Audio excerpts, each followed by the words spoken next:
Good evening, everyone, and welcome to the Constitutional Negotiation Committee Public Engagement number 1. We are indeed delighted that everyone has joined us tonight. Can I ask that everybody stand as we open a word of prayer as we get started tonight? And I'll invite Pastor Albert Wheatley to come and invoke God's blessings upon tonight's proceedings.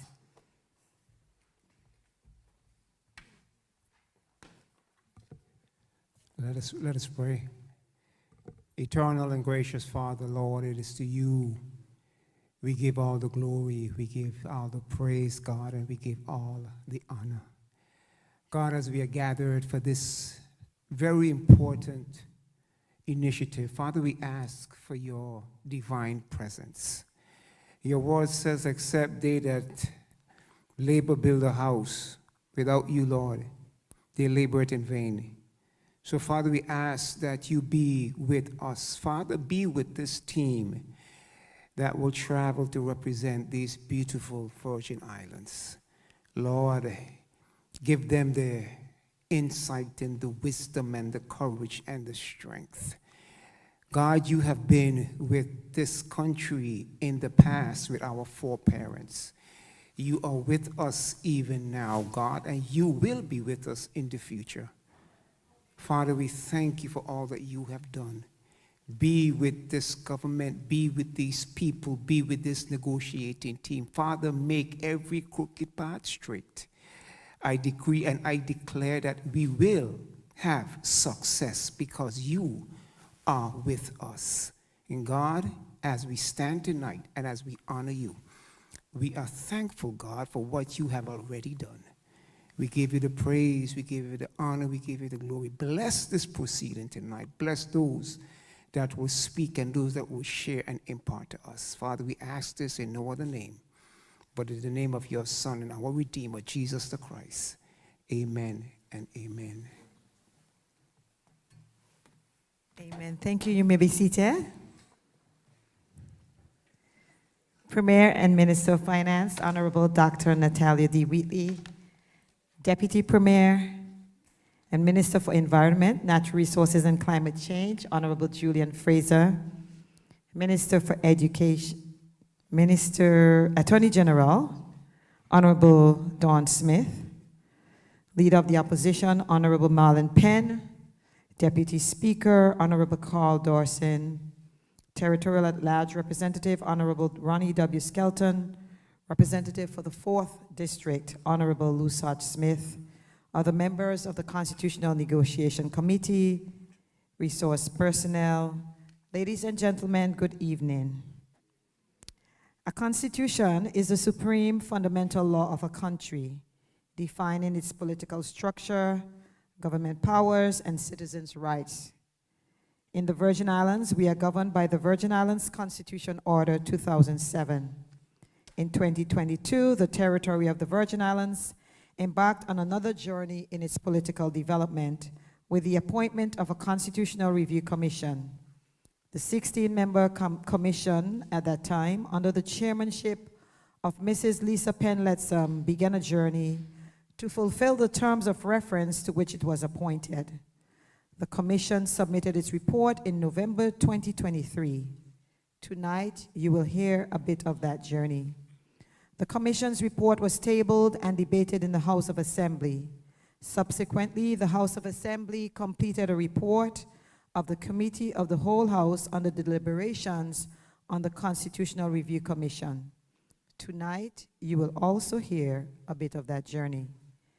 Where do we go from here is a question that many have asked. Tonight, answers will be provided as to the journey from these reports to a new constitution. You will hear from the leader of Government Business First, or Premier, as well as the leader of His Majesty's Loyal Opposition. We welcome all of you, and we thank you for taking the time to be present for this important discussion. Following the presentations, the opportunity will be provided for you to ask questions or provide comments. I welcome you here, those of you who are in the auditorium, those joining us online, and those who will be joining us on radio station ZBVI. I am Carolyn Stout Igwe, Permanent Secretary in the Premier's Office and a member of the resource team for the negotiation committee, and I will serve as tonight's moderator. Before we continue, we have a couple other members of the committee who are here, so I need to make sure for the record that you are aware of the full negotiation committee. I did listen to a radio program today that said I don't know who all the members are, so for the avoidance of doubt, the committee members are as follows. Our Premier, Honorable Natalia D. Wheatley, is of course the head of this team. Honorable Julian Fraser, R.A., Honorable Kai Reimer, Honorable Shari DeCastro, Honorable Malin Penn, Honorable Ronnie W. Skelton, Mrs. Lisa Penn-Letsom, Ms. Maya Barry, Honorable Dawn Smith, Honorable Justice Gerard Ferrara, Casey, and then the resource personnel are Ms. Dwynell Davis, Ms. Tracy Bradshaw, Ms. Ayana Glasgow, Mr. Benito Wheatley, Ms. Syra Wheatley, and myself. It is our pleasure to have you here tonight, and at this time, without any further ado, I invite our Premier, Honorable Dr. Natalia D. Wheatley, to come and address this gathering. Premier. You could clap and welcome him, you know.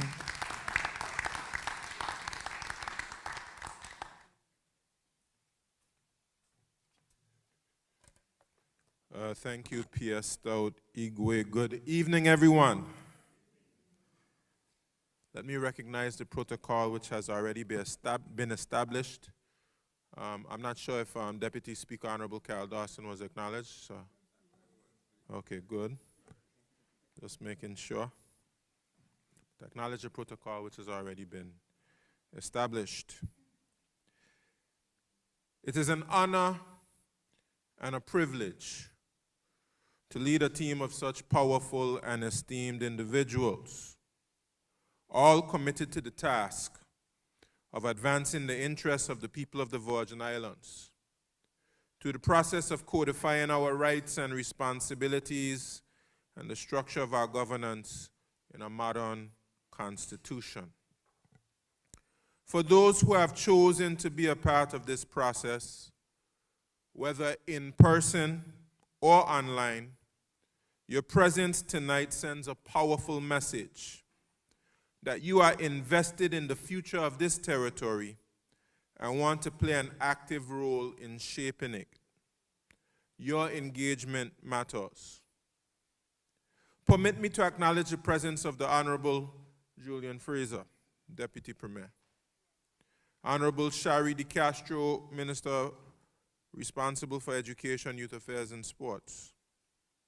Honorable Don J. Smith, Honorable Attorney General.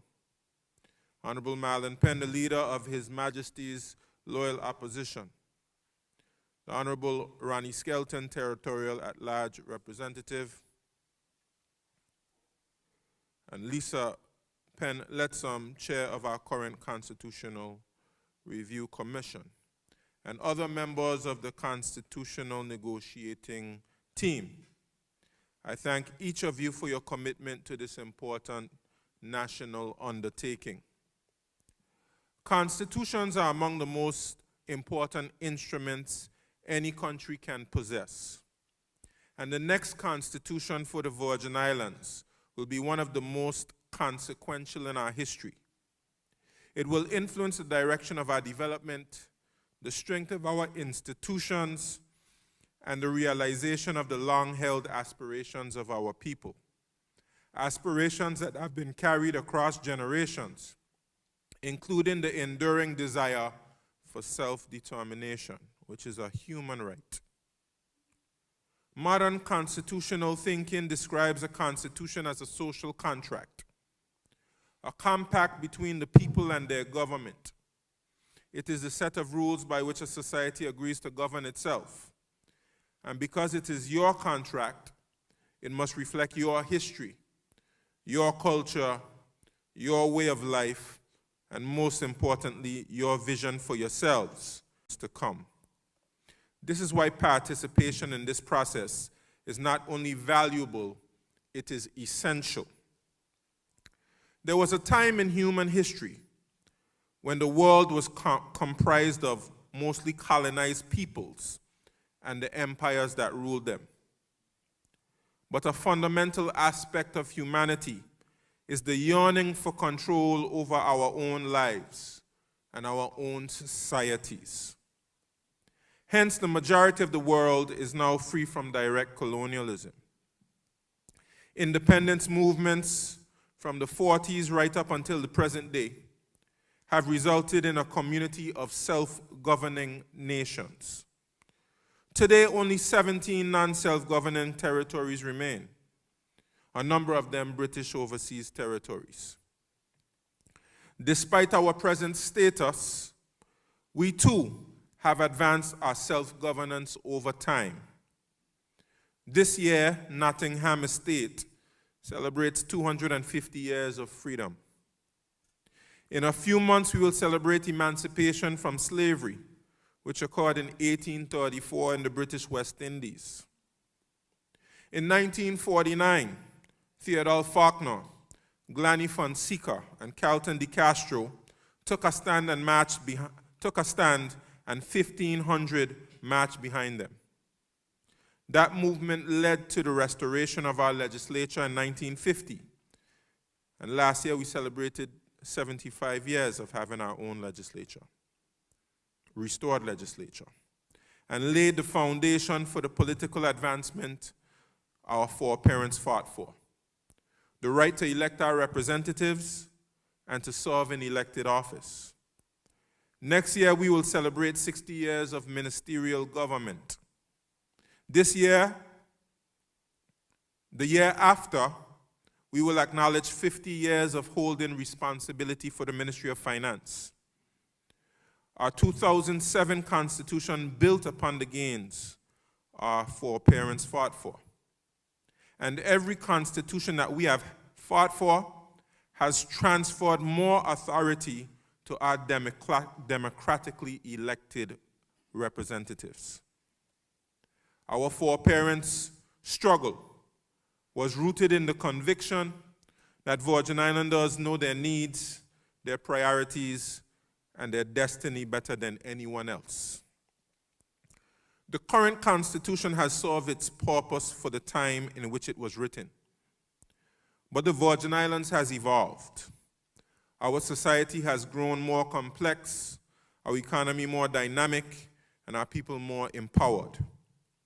The global landscape has evolved as well. We now need a more modern constitution, one that enables us to respond efficiently and effectively to domestic needs and opportunities abroad. We need a constitution that is roadworthy and capable of carrying us to the next stage of our development. A constitution that will enable us to realize our aspirations without undue impediment. A constitution which is fit for purpose. A key question before us is this: what do we as a people collectively and democratically want our future to be? What should be our next step in our development journey? And what timetable should guide us? We have conducted this process of constitutional reform responsibly. From the very beginning, this government has sought to ensure that the people are included in this process.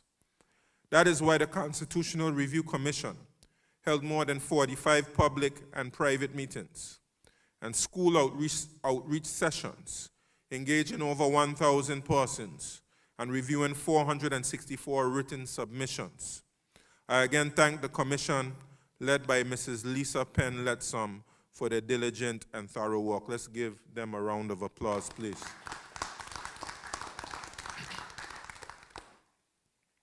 The House of Assembly carefully considered each of the Commission's 57 recommendations from September 2025 to March 2026.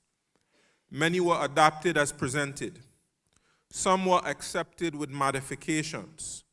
Others were better suited for legislation than policy,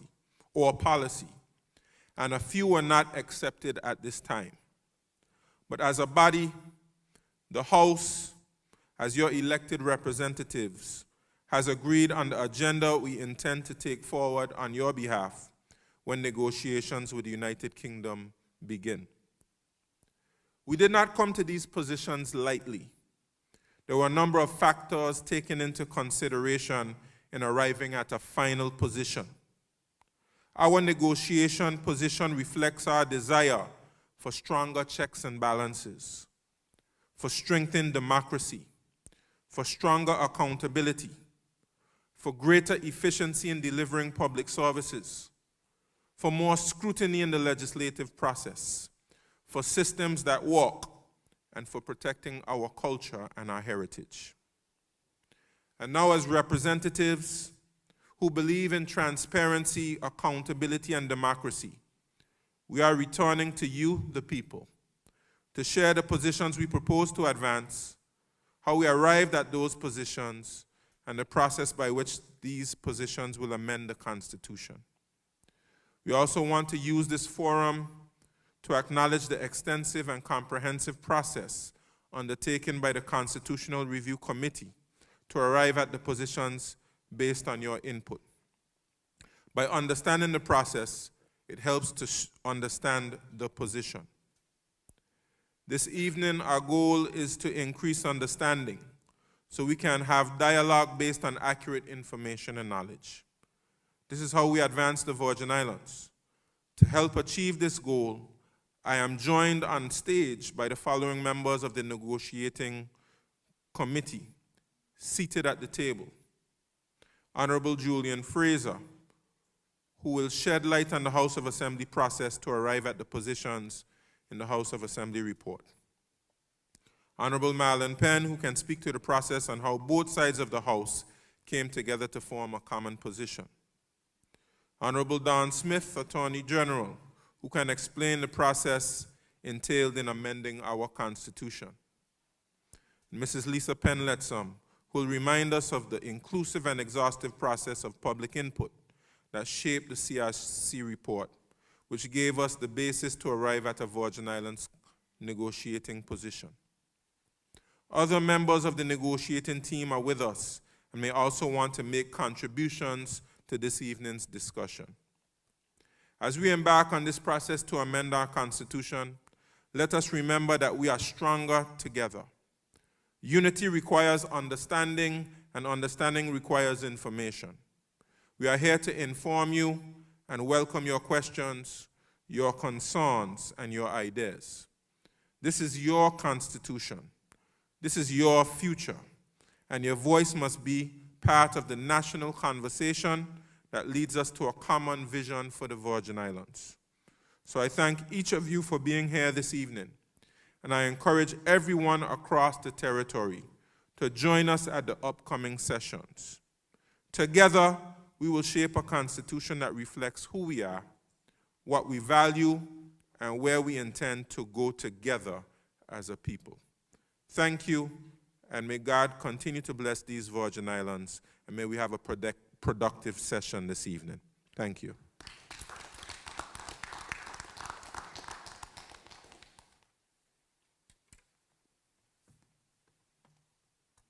Thank you very much, Premier, for laying an excellent foundation upon which the others will build. You've heard from the Premier. Now you're going to hear from the Leader of His Majesty's Loyal Opposition, Honorable Marlon Penn. Welcome him as he comes.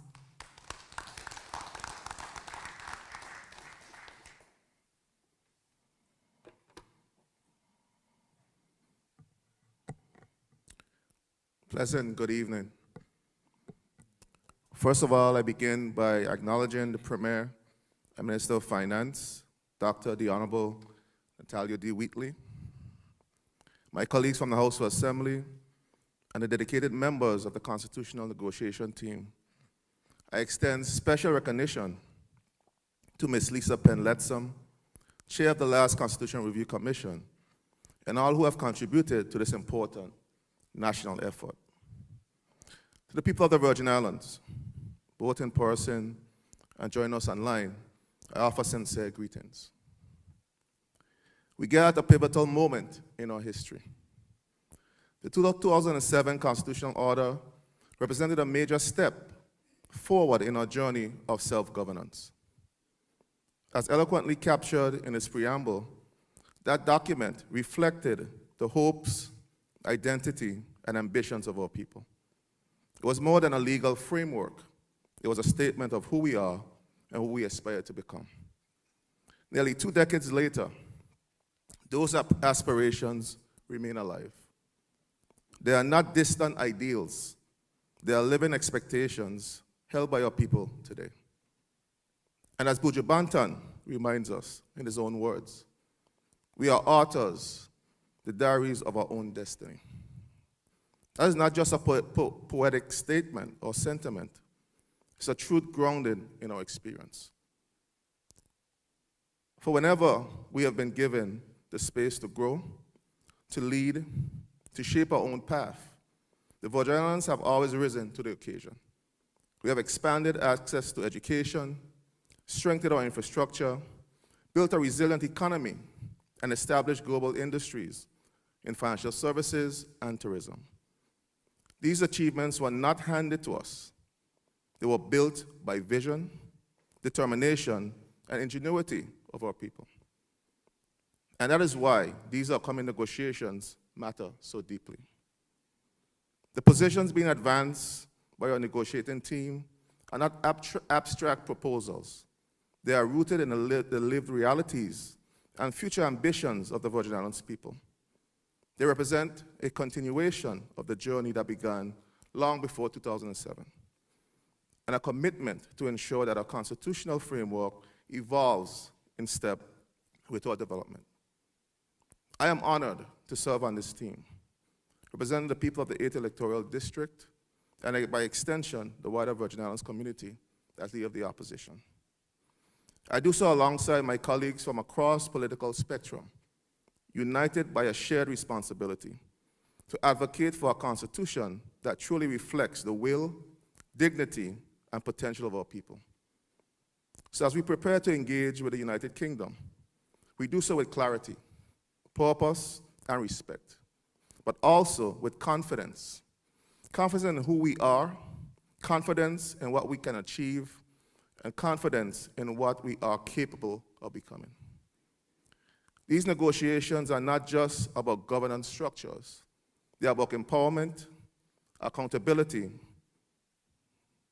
and the future direction of our country. They are about ensuring that the voice of the Virgin Islands people is not only heard, but meaningfully reflected in the constitutional arrangements that guide us. I approach this process with optimism.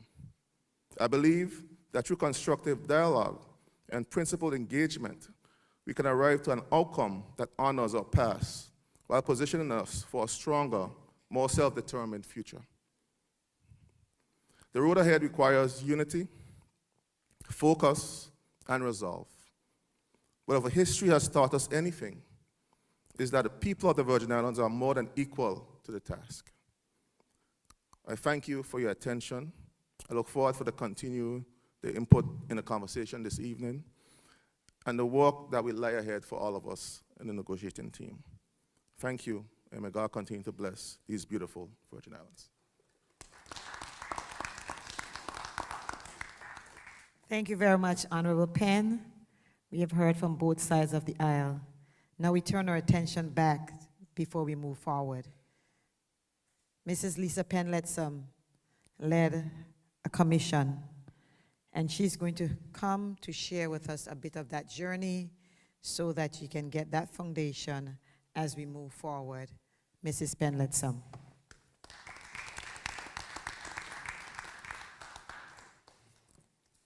Good night, everyone.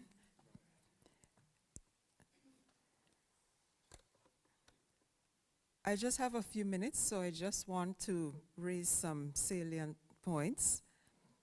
When the previous Premier asked me to consider leading the Constitutional Review Commission, I didn't hesitate.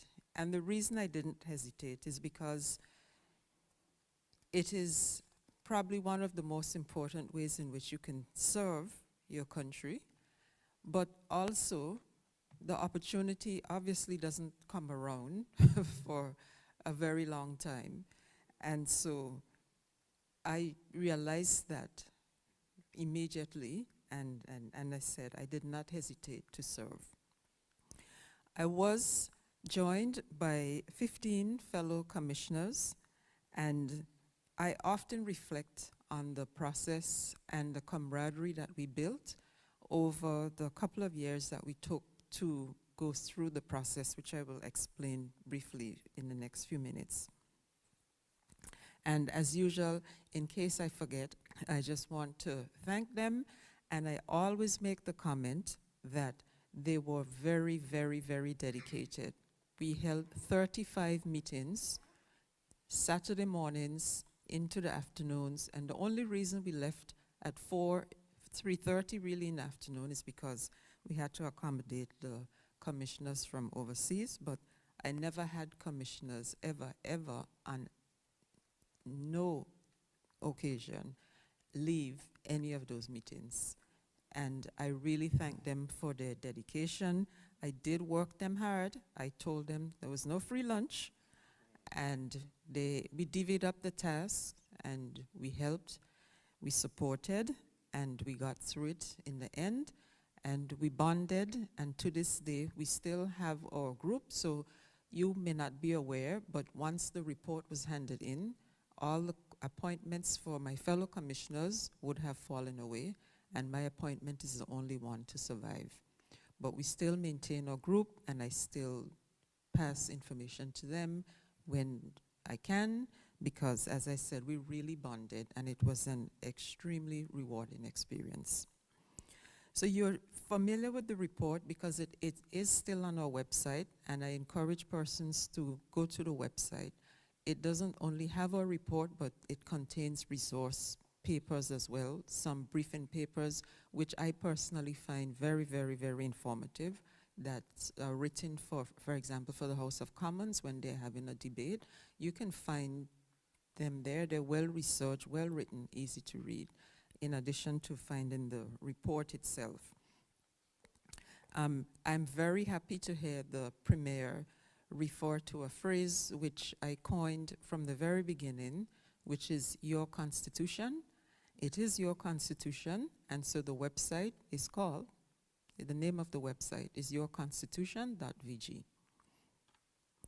So as alluded to earlier, where we got to before we presented the report was that we were guided first by our terms of reference. Those, although they were particular items and sub-items within the terms of reference, the overarching term was to review the Constitution. And so we took our remit as being asked to review the Constitution in its entirety. And that is exactly what we did. We held both public meetings and private meetings. We opened ourselves, and we made ourselves available day or night. In fact, at one point, one person did say that they were going to invite us into their home, and that never happened, but for other reasons, not because we weren't prepared to go. They made other arrangements, but we would have done that. And we had more private meetings than public meetings, again, something which the public may not be aware of. Altogether, we held, as the Premier said, over 45 meetings. Now, when we held our public meetings, we quickly realized that we were getting a little bit of a fan club, and we noticed that wherever we went to, even if it were not on Tortola, we were seeing some faces over and over and over. And that is because word quickly spread that no two meetings were alike.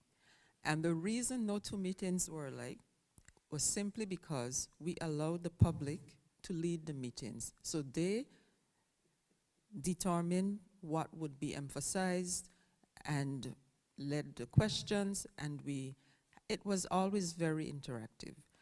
Now, one of the things we were asked to do, we were advised from the very beginning and I just want to clarify that, is we were asked to regulate the media at our meetings to encourage public participation. We did not restrict the media. We simply asked the media not to cover, to give photos of persons who were making comments, or to ascribe the author or the person who's making the comment, not to ascribe the name to that particular comment. So we didn't have much media coverage. What we did is we had a public meeting in this very room, and that was aired on social media as well. We also did public outreach ourselves to civic organizations, secondary schools, and also the diaspora. We held a meeting in St. Thomas, the U.S. Virgin Islands, but we also had a private meeting, that was privately arranged, and the diaspora attended that meeting as well. So we made ourselves available as much as we possibly could. What we did, we found that we had to use the consultative sessions also as educational sessions. And so some meetings weren't that interactive. People were quiet, but then what we found was the following day, they would be making their submissions online on our website. We had that facility as well. And so nothing went to waste. Our efforts to educate where we had to, it didn't go in vain. Our efforts didn't go in vain, because those people did follow up by making written submissions, even if they didn't make oral submissions at the meetings. I also remember distinctly, and I would like to mention that here as well, it was very impressive, the number of senior citizens who made comments and came out to meetings and also wrote to remind us not to forget their comment. So people were engaged who wanted to be engaged. You know, the opportunities were there for them. We considered every single comment, some almost 500 submissions, and what we did is we collated them by theme and ranked them, and so we were able to assess which were the most, the higher recurring themes. We didn't publicize this too much. It is included in the executive summary in the report, but we did not go into any great detail or give it undue weight, because there is, of course, always the possibility, as has happened, where we may have received one comment, but it may have been significant as well. And we did not want to not give that due weight, and so we considered every single comment, literally everyone. None was overlooked. So for the report phase, as I said, we got 470. The Premier alluded already to the fact that we had about 1,000 persons we've reached out to in person, but because this is a day of social media, we had the late Kyria Christopher do 2 sessions for us during her, I guess, her recovery.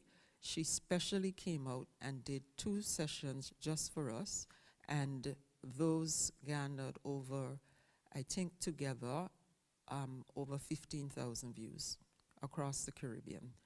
So those were the efforts that brought us to then us compiling our report, which would have been based on the comments that we received from the public, and where the public didn't give us enough information, but they had the general idea, we reviewed constitutions from across the world. We found a resource where all the constitutions in the world are held, they're publicly available, and we used that resource, and things that we didn't think were rights. For example, we had, the one that stands out for me is the right to bodily integrity, and I was like, what's that? And the gentleman explained it, and lo and behold, we found it in about 2 constitutions, one of which is in the Caribbean, but not a British, not one of the British Caribbean countries, but a country in the Caribbean. So people were able to teach us things as well. We, of course, did not, unfortunately, we couldn't consider that recommendation because of all the other things that it entails. But if you want more information on these, just go to yourconstitution.vg, and it's all there, or report is there. I suggest using the electronic report. A lot of people have asked for it to be printed. If you do, the PS will arrange that. But I suggest an electronic copy as well, because you can search, and we have links to any of the references we found that would be helpful to you, and there are live links within the report. So just wanted to run you through that process. And as I said, it was a tremendous experience, and I will do it again if I have the opportunity. Thank you very much for listening.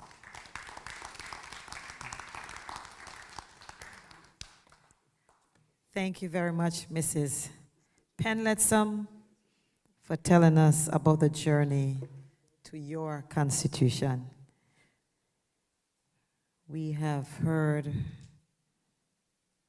from the chairman of the commission. The report was tabled, it was debated. What exactly happened in the House of Assembly? Inquiring minds want to know. Honorable Julian Fraser, Deputy Premier, will come and share at this time what happened at the House.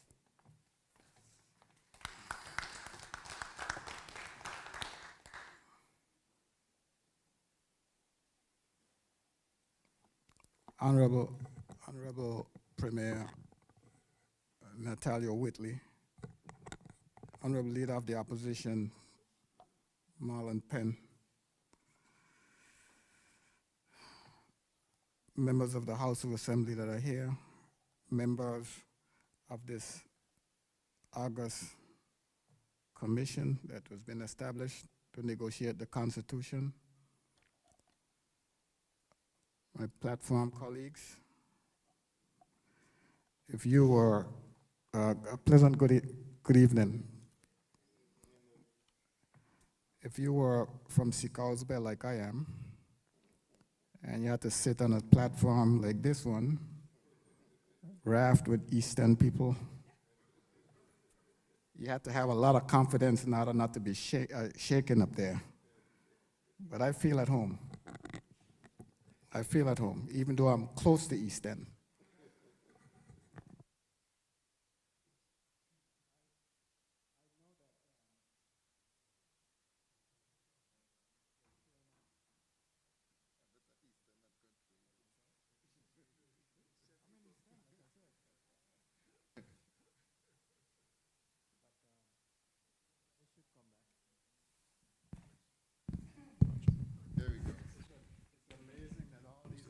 Spoken. Nothing happened, but that's for my case, something happened. It's back. Oh, you ain't back. No, I ain't back. Use this. Yeah, this I was from Sikows Bay.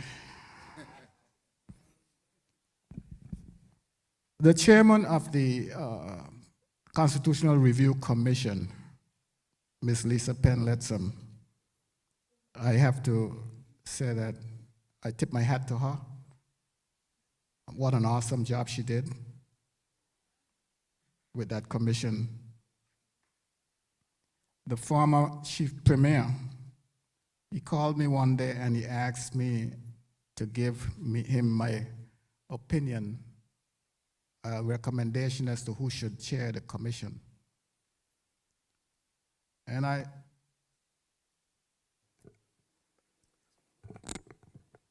I told him, Miss Lisa Penletsom. I'm not saying that he chose her because I told him, but what a coincidence if he didn't. So I'm going to take credit for it. I'm going to take credit for it. What a job well done. Almost 5.5 decades ago, a series of issues led to the legislature's direct involvement in the appointment of commissions and subsequent development of the Constitution Review Commission procedures. First of which was a conflict between Chief Minister Whitley, not this one, his grandfather, and his Minister Osborne, where he subsequently asked the governor to revoke Osborne's appointment, which he did.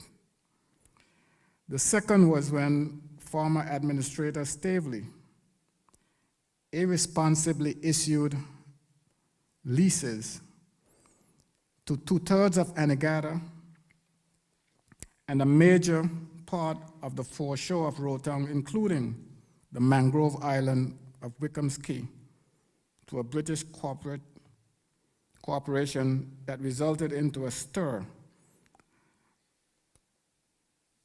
that brought along the birth of the famed Positive Action movement.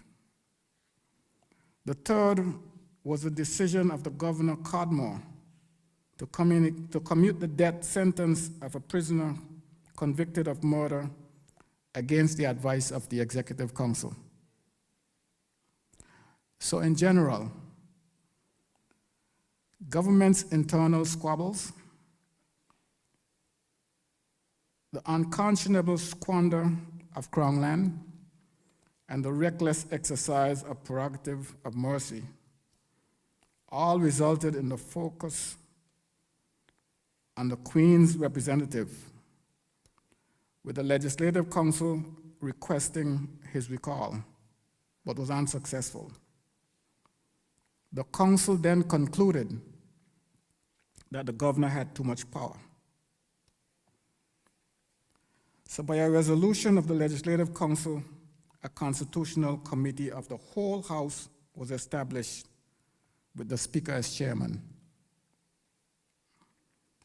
Members of the legislature were unable to agree on an approach for seeking the views of the people. So on May 22nd, 1973, a second resolution was unanimously passed by the House requesting the United Kingdom government to appoint a constitutional commission, to which the Secretary of State agreed and appointed Sir Colville Delville. The commission held well-attended meetings throughout the territory and received recommendations, including 31 memoranda from individuals and one from the ruling United Party, signed by the Chief Minister and his ministers. The commission reported on 20th December 1973 to the Secretary of State. A number of recommendations were made that addressed concerns expressed by the people, including that 4 representatives of the House be elected at large. They also recommended the enactment of a Bill of Rights. The government of the day did not favor the at-large representation, and as a result, rejected the report. Under Chief Minister Whitley, they advanced their own proposal for constitutional change. Against that backdrop, we can appreciate where we are now, for it speaks to the precedent which was set decades ago, allowing the House of Assembly to form the Constitutional Review Commission, receive its report, accept or reject it, or enhance it if necessary. What the House of Assembly did was to first amend the standing orders by creating a new section, now section 14A, to allow for reports to be laid in the House and debated. and for the first time, be able to create a standalone report. That is what we did.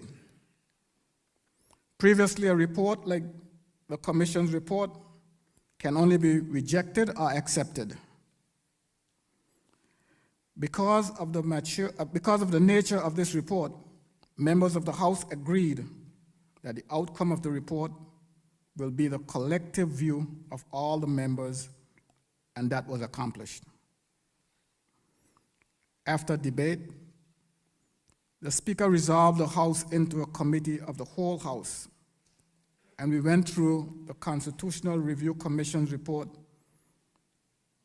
term of reference by term of reference. Every single one was examined with equal clarity and care. Equal importance was attached to each and every one of them. On most matters, we were in agreement with the Commission, and where we differ, the House agreed to make the argument for that position. And through this process, the House came up with this report, which becomes our negotiating document. This whole process took members through a period of 7 months, producing the report itself, and another 2 months period on the amendment to the standing orders. My phone ringing. I don't know why somebody decided to call me now.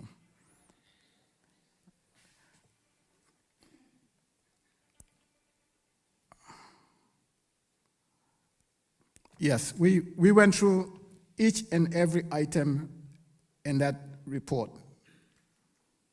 and we came up with what we thought would be the most feasible, the most beneficial to this territory to move forward with in negotiations. Of the many things that we have in that report, the most ambitious ones you would see are things like a bicameral system of government. This is nothing new in the Caribbean. Every independent Caribbean country moved from where they were as a colony upon independence, and they've established bicameral systems. The United Kingdom government has a bicameral system. Bermuda has a bicameral system, and they've been having that since 1958. So it's nothing, out of the ordinary, I should say, that the British government should see it as something that they should withhold from us. We are simply trying to advance the territory to the next level. The Constitutional Review Commission does, in fact, have in it ancestral Virgin Islander. We saw it, and we thought it was a brilliant idea. The territory needs it. We expound upon it. That and other things. So I think that we have a good product. I think the public should look at it, and if they have any questions, they can ask. But I think that what we've done in the House, by bringing both sides of the aisle together for one single goal, and our objective was that we would all agree on whatever leaves the House. It's not my position, it's not the other person's position, it's our position. So it was done in unison. That's why this evening you have, speaking on this matter, the Premier, leader of government business, and the leader of the opposition, one voice. And this is the head that we're going to hold going forward, straight to the United Kingdom in our negotiations. I've done this before, and I envision that this time around, we should be more clear-headed in going through this process.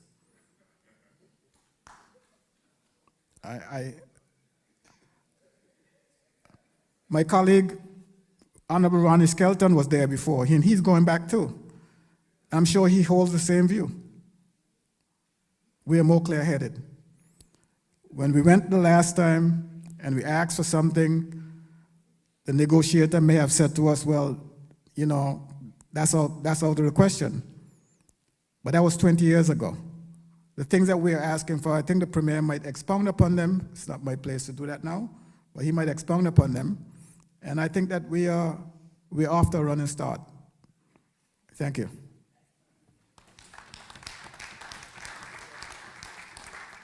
Thank you very much, Honorable Fraser. We have a final speaker, ladies and gentlemen, and then I trust you've been taking your notes, you've read the reports, and you have many comments that you would like to raise tonight. Where do we go from here? We have a report. You hear people said, y'all went London, you're coming back from London. When you're going London, what does the process entail? Attorney General Don Smith will come, and immediately after that, we will open up the floor for comments. I would like to welcome our listeners on ZBVI radio station, and also for persons who are tuned in to our YouTube channel, feel free to add your comments, and we will be happy to read them here for you tonight. AG.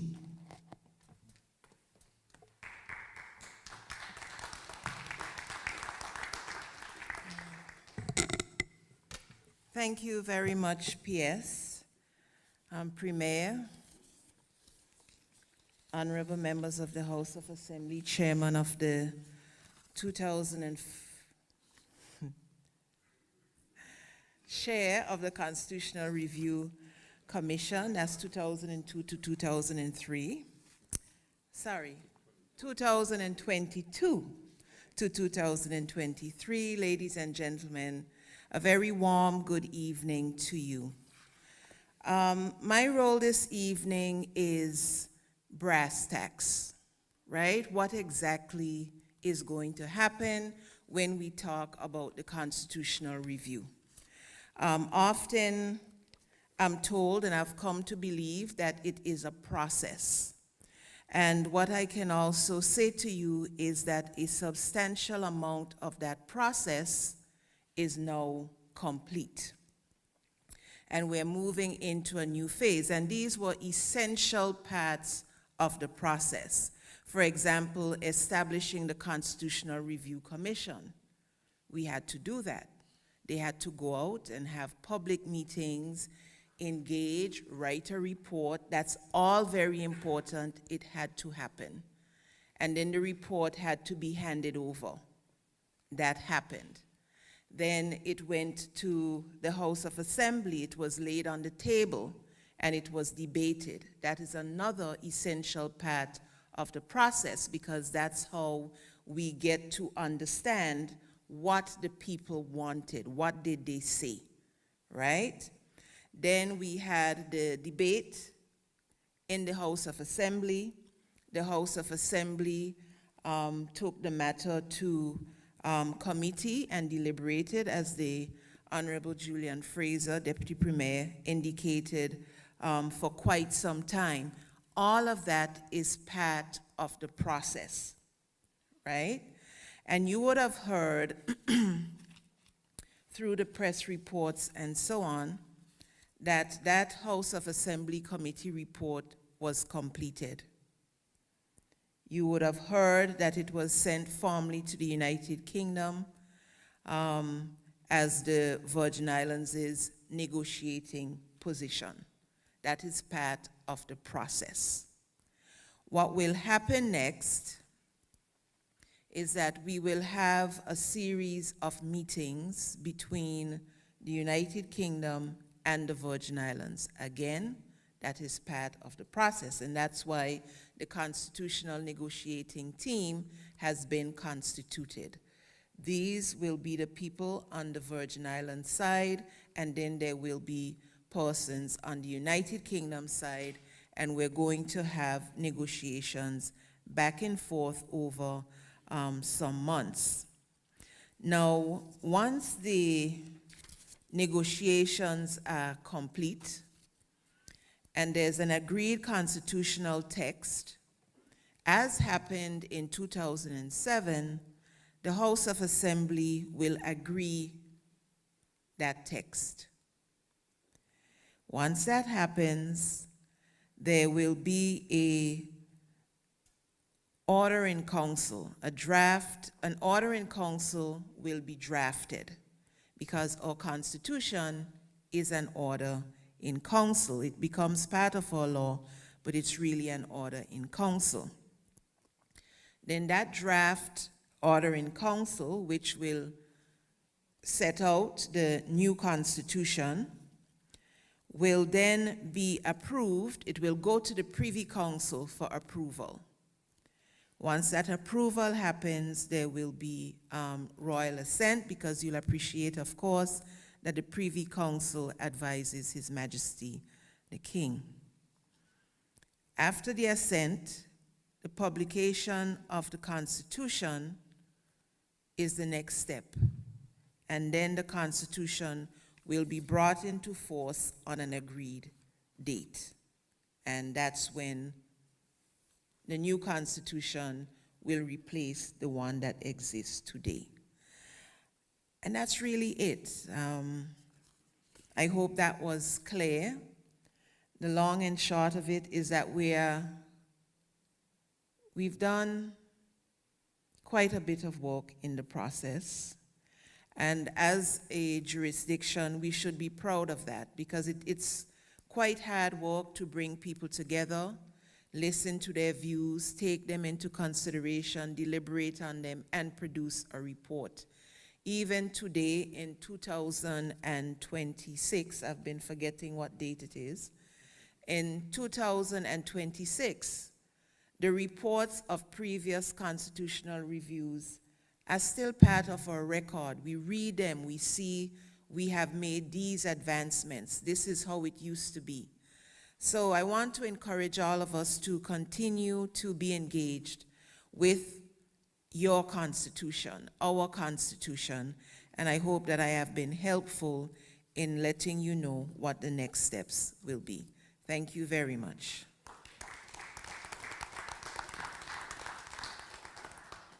Thank you very much, Honorable Attorney General. So we move now to you, the members of the public who are here with us tonight, or those who are online. Feel free again to make your comments. Ladies and gentlemen, you didn't just come to the college to listen. We expect that you came to participate. So here is an opportunity. There are several recommendations. Are there some that you would like further clarification on? Do you need a further understanding of anything that was said tonight? Feel free to direct your questions to any member of the panel or ask questions generally. We do have a microphone on the right and on the left. Let's not have dead air tonight. Let's get moving. To your left or to your right, whichever one is closer. So feel free to keep the ball rolling. Good evening. Good evening. It's one question per person. That's a question. It's one question per person. No. You, whatever questions you have, unless somebody's behind of you, keep going. Okay. I wrote it so it can flow better. The House of Assembly report proposes an amendment to the Constitution explicitly to prohibit same-sex marriages. This conflicts with the Constitution's Bill of Rights, which protects against discrimination on the basis of sexual orientation and provides for the right to marry and found a family and the right to a private family life. How does the negotiating committee justify this blatant attempt to codify discrimination into a document whose distinct purpose is to prevent discrimination? What is the role, that's question one, What is the role of the negotiating committee in representing and protecting minority Virgin Islanders' rights, their human rights, as highlighted earlier by the Premier, especially against the backdrop of an active court case? That's my first question. Should I ask the second one, or No, you no, wanna let's respond? engage with that one Let's first. digest that one first because it's loaded. It is. All right. First of all, let me thank you for your question. And I'll answer you this way. I'll hesitate to give too much of a detailed answer to you, as within your question you did mention that this is something before the court. And I don't want any of my comments to impact the court, the legal proceedings which are taking place. But I can assure you the concept of adhering to principles, particularly the European Convention of Human Rights, is really foremost in our minds. Now, it is my understanding, of course, on advice, that is not necessarily a matter for marriage. But of course, that may be a matter for other forms of partnerships where discrimination would not exist, for instance. And I perhaps wouldn't say too much more than that, but just to say that while there are strong views perhaps on either side, we have a full intention of ensuring that our Constitution is in alignment with what is considered to be human rights. And of course, the United Kingdom, as you know, signed on to the European Convention of Human Rights, and it is certainly our intention to be in accordance and in alignment with that, while at the very same time ensuring that we defend and represent our culture, our heritage, and our way of life. And I believe that in a tolerant society that we have here today, that it's possible for those two things to coexist.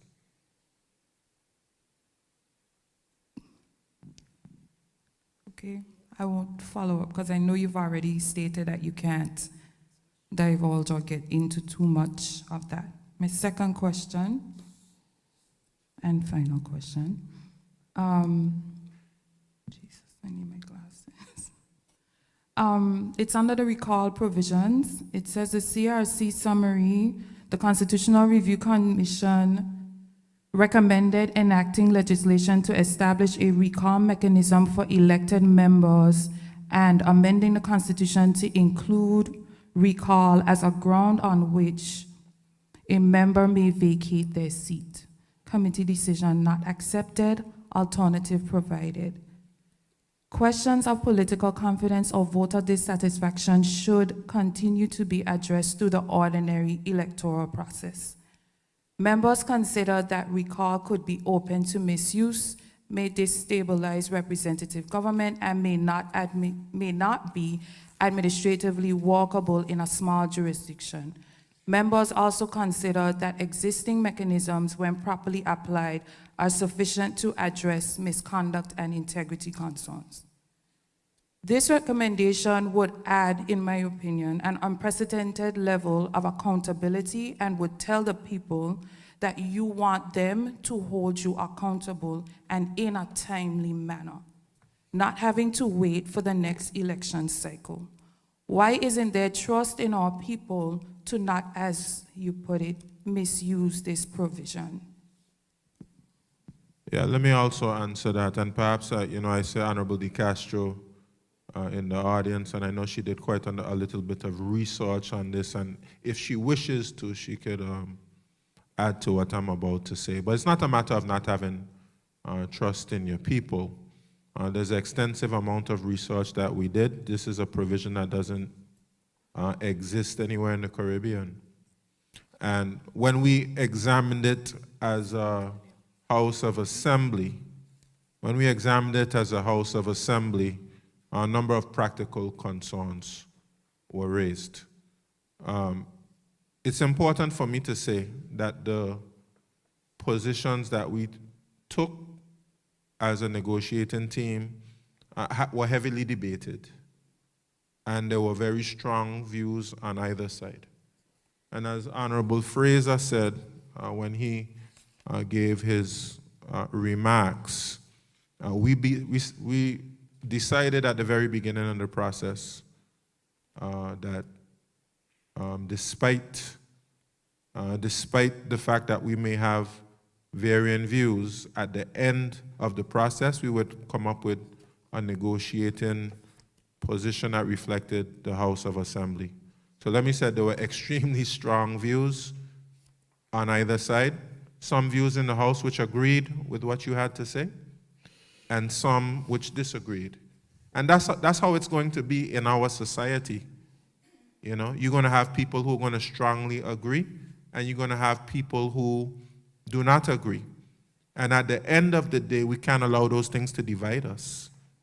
We make a decision, a democratic decision, and this is the importance of democracy. So on that particular provision in the House, we actually had to vote because it was so contentious and divided. So you vote, you come to a position, we agree the position. Maybe I'm not happy at the end, maybe it went against me, but because this is the House's position now, this is how we have to move forward together. So this was the situation, and not just with that issue, there were other issues as well, with a kind of similar contentious debate. But at the end of the day, even though you may have strong views one way or the other, we have to move forward together. And that was that particular issue.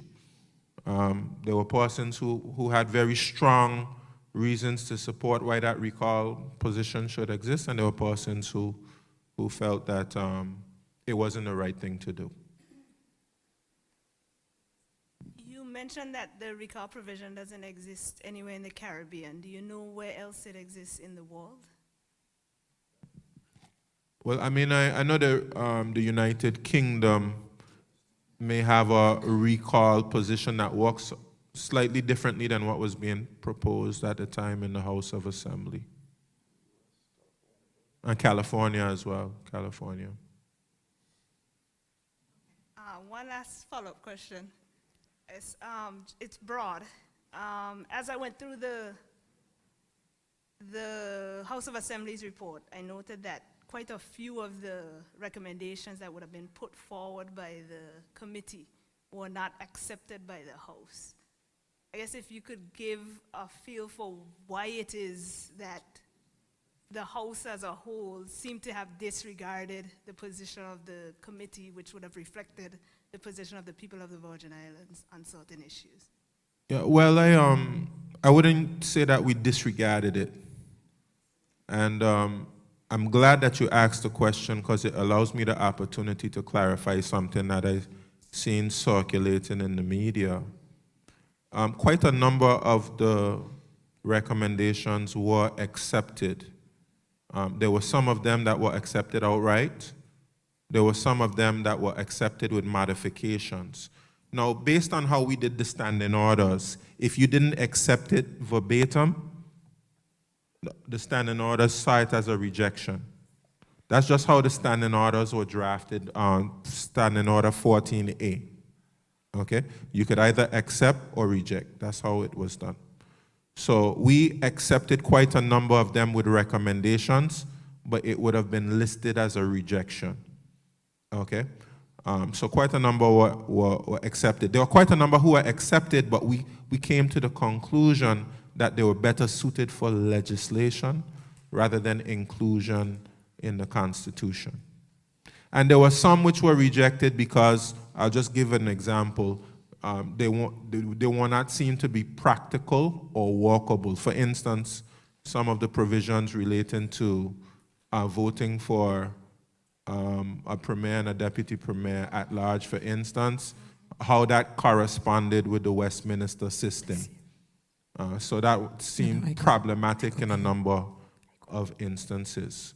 But let me assure you, we did not disregard the Constitutional Review Commission's recommendations at all. They were carefully considered, and we are also very grateful for the very thoughtful process that they went through. And we had a number of private meetings, as Lisa Penletsum stated. You had some public meetings where a number of persons were like fans going around to all of the different meetings. And as you can see here tonight, we have a number of persons here, but we can't say that just because we have shown up here tonight and we have chosen to participate in the process, that that's representative of the whole Virgin Islands. So we as elected representatives of the people who are democratically elected by a majority of Virgin Islands still have to do our due diligence, still have to consider each recommendation very carefully based on our own responsibility and come to a conclusion that we believe is best for the Virgin Islands. And those are not easy decisions, I assure you, but we have approached it with integrity, with honesty, with transparency, and with our best intentions. Okay, thank you. Thank you. Thank you, Mrs. Penletsum. Yes, I just wanted to point the, Is it on? It's on. Okay, it's on now. It's on now. so I just wanted to point the person asking the question to a report.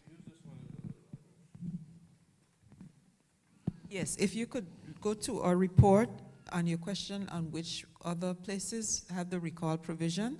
It's there in the footnote. It's in footnote 28, which also mentions that the President of the United States cannot be recalled, but there are recall provisions in other states for both local and state representatives. And that's footnote 28. And again, I spoke about the House of Commons briefing papers, which I find very useful, and there's a link to one on recall elections, and that's at footnote 31 in the Constitutional Review Commission's report. All right, thank you, Mrs. Penletsum. So before we take the next comment, just on the subject of recall, a comment says, so why can't the Virgin Islands be the first to establish such a recall provision? Not because there is no such provision constituted across the region means that we should not. Just mentioning that for the record. So, Mr. Wheatley, you can go ahead. Okay, good evening.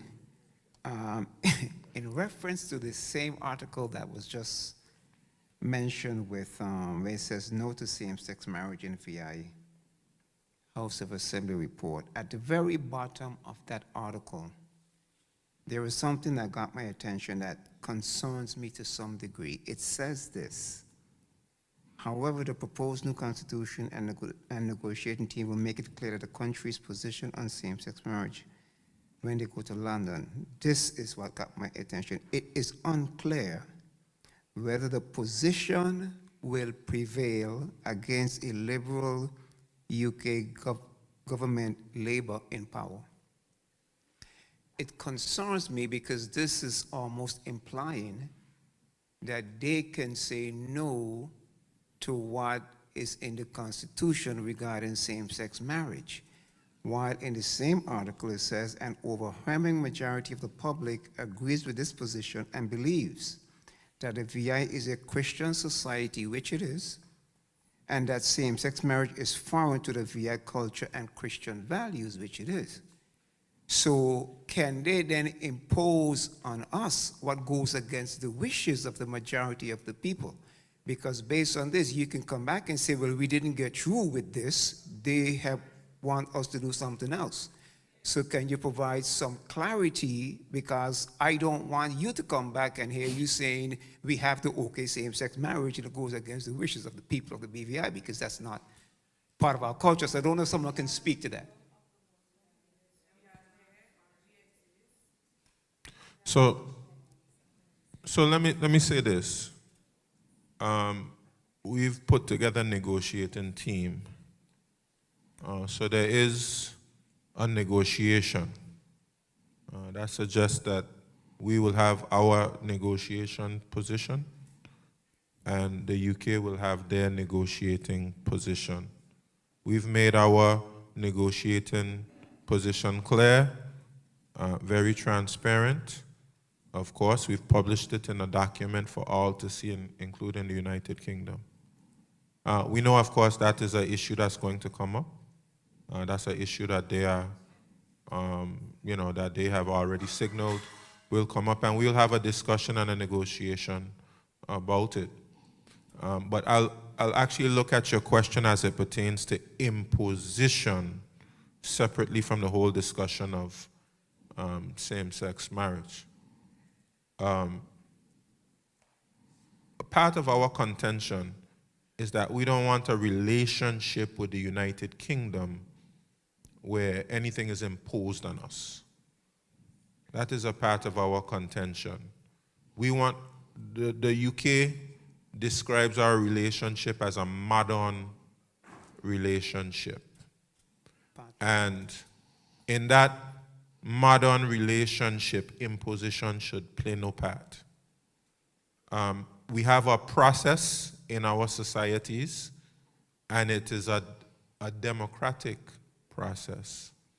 And the will of the majority must be respected, especially as it pertains to our laws. But I think every democratic society in the world must have protections for minorities. Okay? How that process looks also is subject to a democratic process. And this is why the discussion of human rights is important, because it has been determined through various organizations, the United Nations and others, that there are certain rights which are inalienable and they are universal to all people. And despite the fact that you may have a majority, it doesn't give us the right to be able to Discriminate. To abrogate the rights of others who may not agree with the majority. And we know this as a society. In a society which is diverse, one of the most important things we can have is tolerance. You know, tolerance for persons who are different than we are.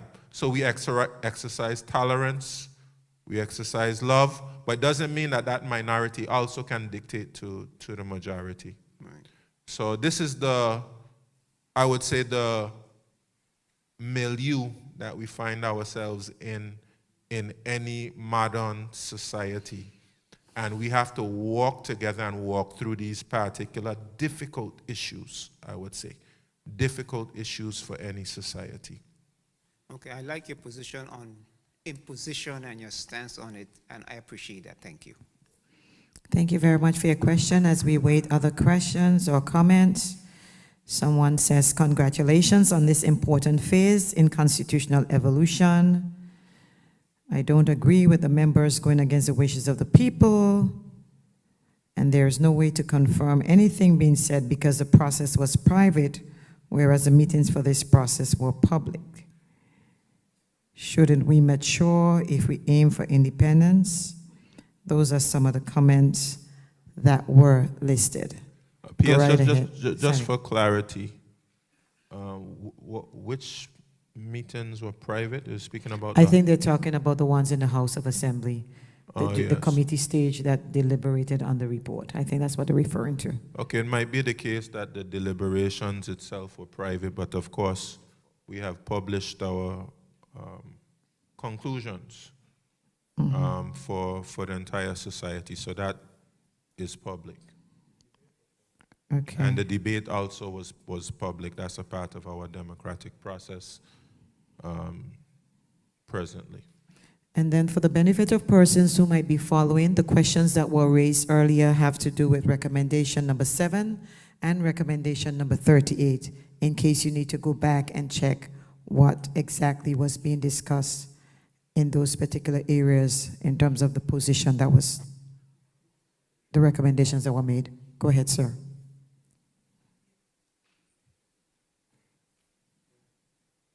Is it on? Switch it on.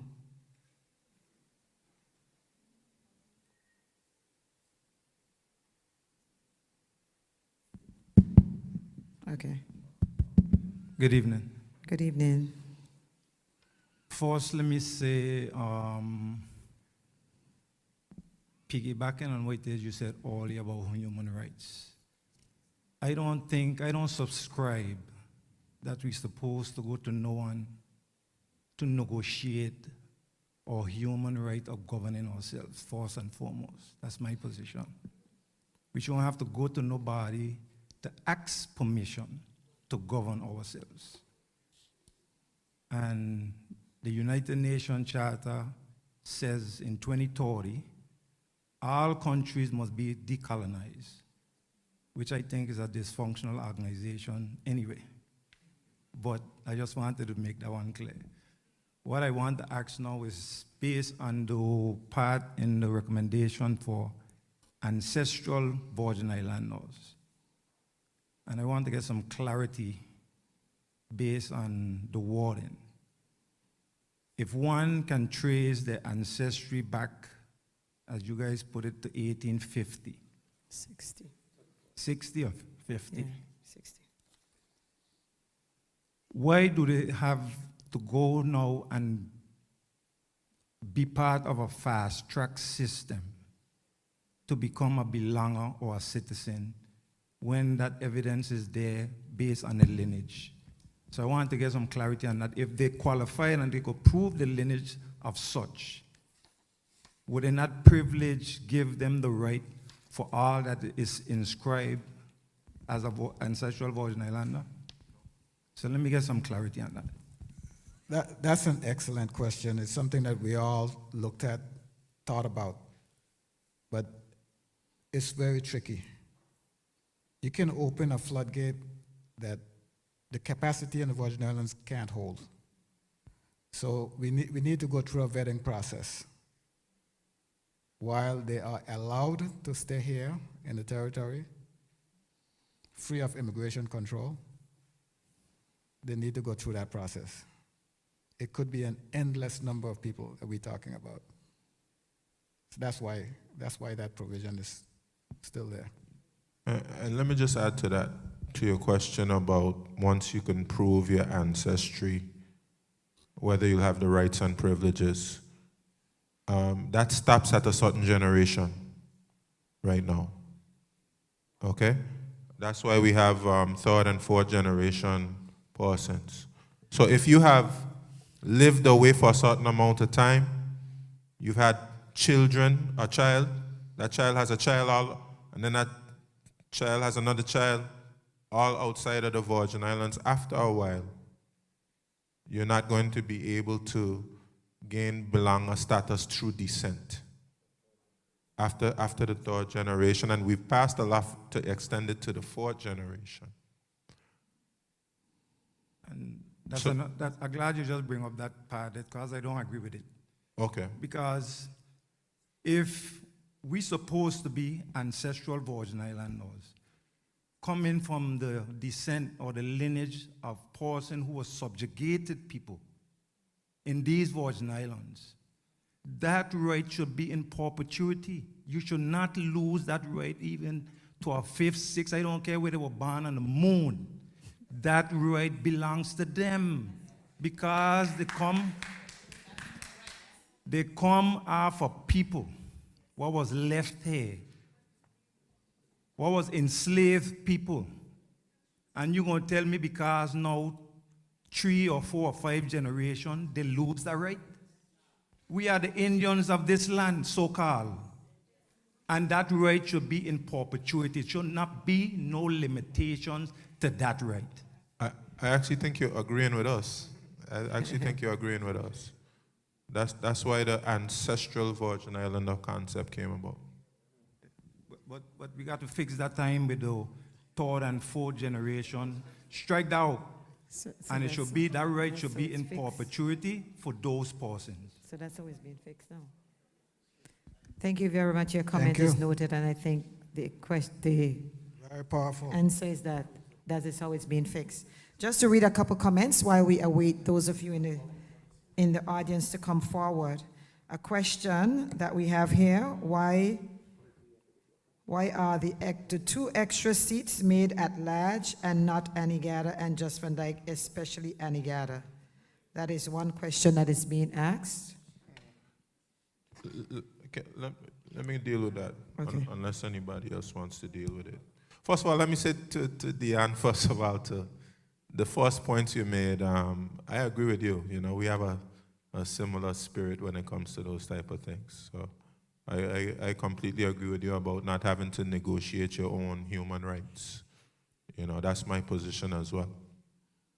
As it pertains to 2 additional seats for Anegada and Just Van Dyke, I guess anything can go in a constitution, but generally, the Constitution doesn't decide on where districts are. That is a function which happens through a boundaries commission. You have to appoint a boundaries commission, and the boundaries commission may not necessarily say Anegada or Just Van Dyke. Boundaries commission can say, we're going to have another district on Tortole or something like that. Or it can redraw the boundaries in some other type of way. And in some boundaries commissions, they might be looking at, for instance, number of people in a particular district and making sure that all of the districts are more even as it pertains to numbers. So I'm just saying to you, that's not an exercise for the negotiating team or the House of Assembly to determine where the new districts would be. That is the job, first of all, of a boundaries commission. Okay? And nothing precludes us, because we would still have provision for a boundaries commission.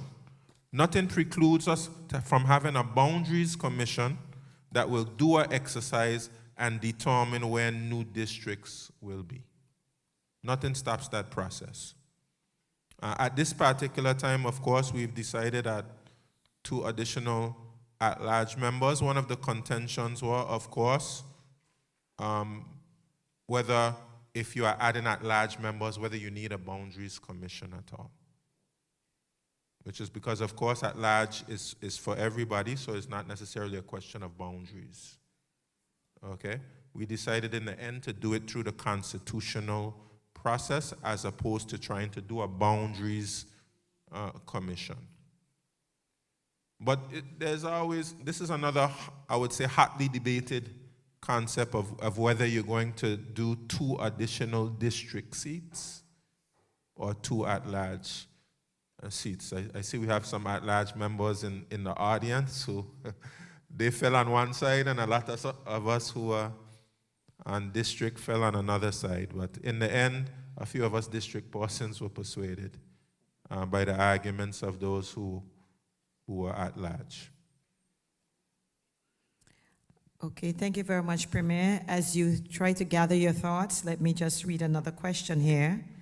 Upon concluding these series of public consultation, they're actually public engagements, will the House of Assembly Committee reconsider their final report before heading to the United Kingdom for negotiations, or will this report stand as final?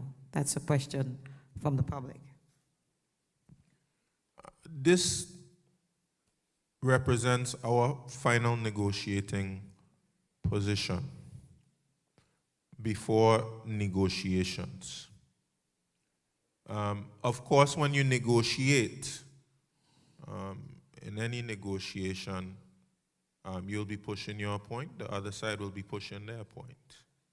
And depending on how the negotiations go, you may have to adjust a particular position. That's just the nature of negotiations. But I'll just say this to persons who would like for us to consider changing positions. Let's say we agree to change a position and we bring forward a document. Somebody is going to say, well, you know, we're not pleased with that position. Let's go and change it again. And you risk going through an endless cycle of changing a document. At the end of the day, you have to be able to make a decision. So we have made a decision. We've gone through a very thoughtful process, an extensive process. As we already acknowledged the work of the Constitutional Review Commission, Lisa Penn, Letsom, and others. They did a very thorough job, they did a good job, and gave us a good basis to be able to debate and deliberate in the House of Assembly. House of Assembly has made a decision now, and we're on tight timelines. We're on very tight timelines because, of course, the negotiations will take at least 6 months. At least 6 months. And there's going to be another process after you agree the final position with the United Kingdom to be able to get those changes on the agenda of the Privy Council, which takes a little time. Persons would notice a decision was made to remove the order in council. Basically, they drafted a revocation order for that order in council. That's the one that would have suspended aspects of our Constitution. And it took a few months before that revocation order was considered by the Privy Council. So I just say that to say there's limited time to be able to seek to go through another round of consultations, for instance, and try to adjust the document further. At some point, we have to be able to make a decision and move forward with the negotiations. Thank you, Premier. Is it that everything is crystal clear? One more question that I have here online. The House of Assembly did not accept the recommendation for recall. However, what is the reason for extending the election cycle from 4 years to 5 years? That's a question from a member of the public. That was also one that was very hotly contested in the House, I'd have to say. I learned through the process that most of the parliaments in the Caribbean had 5-year election cycles. And most of the overseas territories, I think with the exception of one, I think maybe Cayman, might have been the only one with a 4-year cycle, and the BVI. Yeah, and just to say, of course, and I've been now served in, I guess if you include the unity government, 3 administrations. And of course, it's a very short, 4 years is a very short period of time to get things done. Question? Go ahead. Good night. Good night. I didn't want to say anything, but I have a couple of questions and some comments. Premier, you said you don't want the UK to impose on us. However, I think you're imposing on others. Would it not have been a more effective negotiating position to have done a referendum on same-sex marriage to present to the UK, to say that this is the position of the people? I'm glad you mentioned that, because that's actually what, we said to the UK. Actually, when we were in the unity government, we passed a cabinet decision to have a referendum on the subject. That hasn't gone forward because the Referendum Act basically mirrors the Election Act. And the Election Act has been modernized and upgraded, including having electronic voting. So if we were to do a referendum, it would be based on how elections used to be conducted by paper ballots. So before we can do a referendum, we need to upgrade the Referendum Act to reflect our modern Elections Act. And right now we have the Elections Act before the House of Assembly.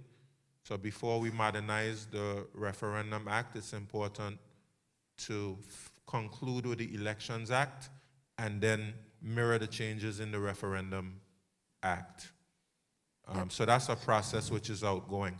But what I actually said to the United Kingdom is I believe this is something that should be voted on in the 2027 election. Also with referendums, it's difficult to get people out sometime for referendums. And in some of the other jurisdictions where you had referendums on the same-sex marriage, I think we had one in Bermuda, and we had, did we have it in the Cayman Islands as well, Maya? Yes. No referendum in the Cayman Islands? Referendum in the Cayman Islands. And some of them didn't reach the threshold. So the idea is to do it during the election when it's more likely for you to get people out to vote. All right. Just a comment. I want to say to you guys, and this is something that I've been offended about, same as the gentleman over there, that in terms of tracing our ancestors or ancestry, I feel a Virgin Islander, wherever they are born, is a Virgin Islander. And it's a huge part of nation building.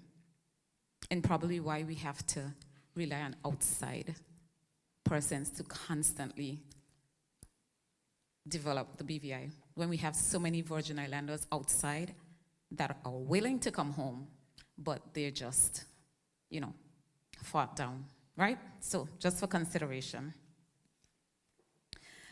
My last two comments, and I have a question for the Attorney General. The Constitutional Review Commission brought forward a thorough document based on the wishes of the people. And I know you're going to fight me on this, but you've decided to take what you lot, all of you, wanted and brought us here. For what reason? I'm not sure. Because you said this meeting isn't going to change anything. The people are requesting the document that you're heading to the UK with be reflective of the people's wishes. All right? And so, Attorney General, I have a question for you. You gave us the whole process of how this will be done. So what we want to know now is, should a new government come in 2027 that's willing to uproot this and bring forward the wishes of the people, which will be a new constitution, is that something that can happen? Is there a set time that we can review the Constitution again? Or it can be thrown out and redone? So that's my question.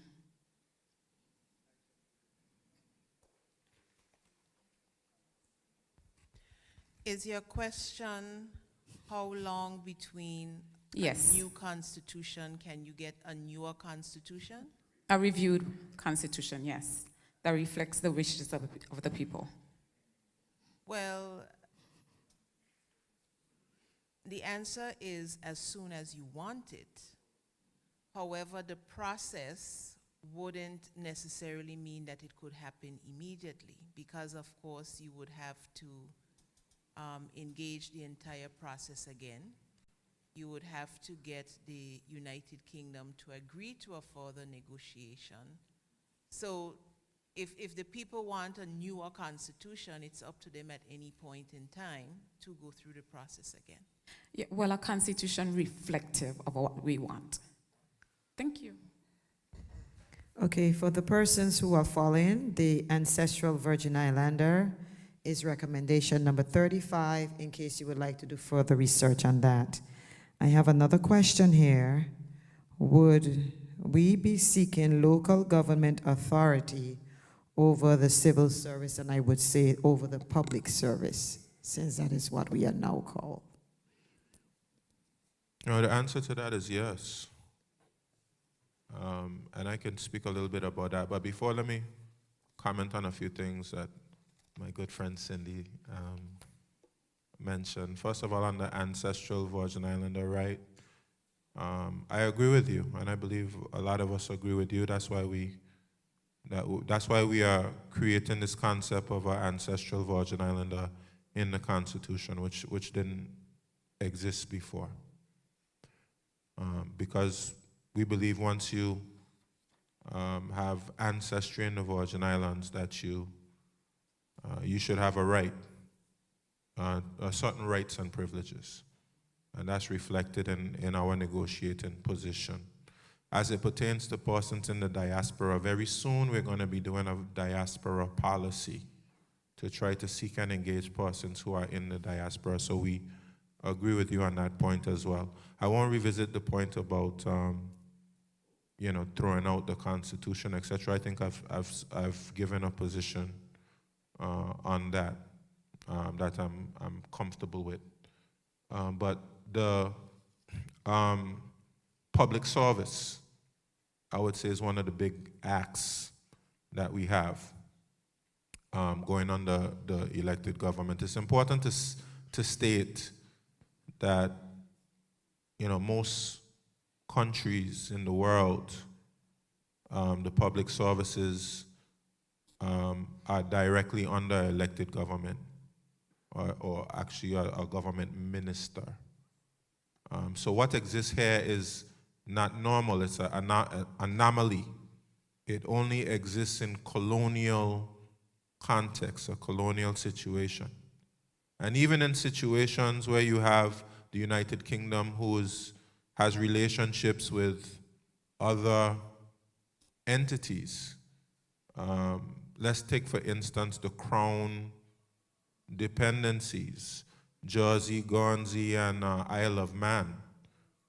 They would control their own civil service. Just so persons who may not know, in the United Kingdom, the public service falls under the Prime Minister, Keir Starmer. The head of the public service is the cabinet secretary, who is responsible for executing cabinet's policy decisions. And we believe that's a better structure for democratic accountability. Of course, we look at it as ambitious and a big ask, but most other countries who were colonies of the United Kingdom or every other country have long since had a system where the public service falls under the elected government or elected minister. It doesn't mean that you don't strengthen the checks and balances in your society.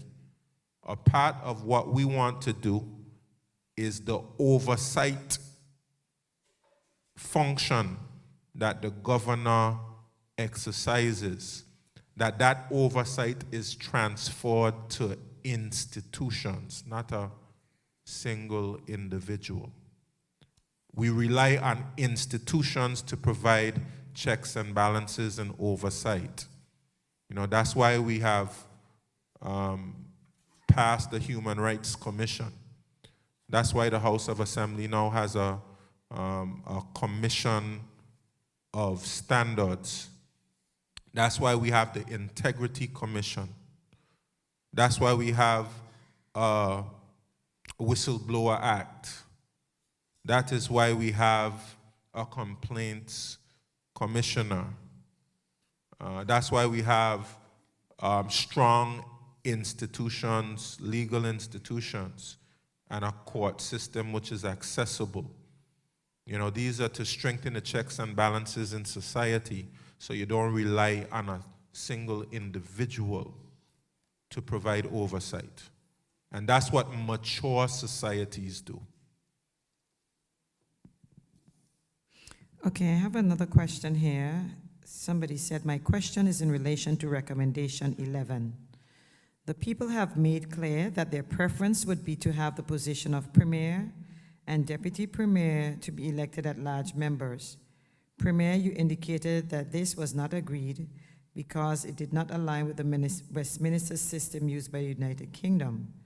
As far as I'm aware, there is no prohibition on the standing orders that mandates that UK overseas territories are to use the Westminster system.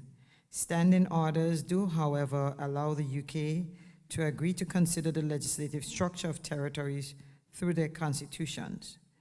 What were the determining factors in opting not to put forward recommendation 11 and other key recommendations, noting what I would consider an overwhelming request for reform to our electoral system as detailed in the Constitutional Review Team's report? First of all, it's not an ideological position. It is a practical position. You want to mix elements of the presidential system with the Westminster system. The question is, will it be able to work? If you have, let's say, someone from a party that doesn't win a majority in the House of Assembly getting the most votes, and they become premier and deputy premier, but they have a cabinet that is all from a different party and share a different ideology, or even the persons on the government side have a different ideology from those persons who are premier or deputy premier, it will make it extremely difficult to govern. It will make it very difficult even to be able to pass laws, to approve policies in cabinet. So what the Westminster system allows you to do is that you have to show that you have the confidence of a majority. And even if you have a leader or a member, someone who's a leader of a party, and at some point that majority loses confidence in that leader, then you can have a vote of no confidence and replace that leader. Because the system that we have depends upon being able to command a majority. So that when after election, regardless of parties, you have to be able to find right now 7 persons who can agree for one person to be able to lead them. Okay? And then the leader of the government or the premier would choose a deputy. So the considerations are purely practical and being able to allow you to govern in a way that is effective. Okay? Now, if you want to introduce a presidential system, as they say, it's nothing preventing us from saying we want a presidential system. But the whole system would have to change. If you realize in the presidential system, and it also depends on confidence, a leader, the President Donald Trump, for instance, his whole cabinet are appointed members, not elected. They are all appointed. He chooses his entire cabinet of persons. Okay? And then you have the executive being completely separate from the legislative branch, which was the House of Representatives and the Senate. Okay? And they are check and balance against the executive. Our situation is different because we are members of the legislative branch, and some of us are also members of the executive branch at the same time. So that was an example of something which has to do with practicality and something that being seen as unworkable. And let's just say it this way. Persons want to know why we came here this evening, or at least one person expressed that. We have to ensure that we have a process which is educational and transparent. Okay? So it's important for us, as much as we have the opportunity to be able to clarify concerns, answer questions, just like the very excellent questions that we're having today, so that some of these things can be illuminated for persons who may not have done the research and who may not know the information. Thank you, Premier. I see we have a question over there, but just because of what your comment, somebody asked, wasn't that the concept of the unity government? I think based on what you just said, with respect to the people from different parties. Well, I mean, it's no different than what happens now. The deputy premier is not a part of the Virgin Islands party.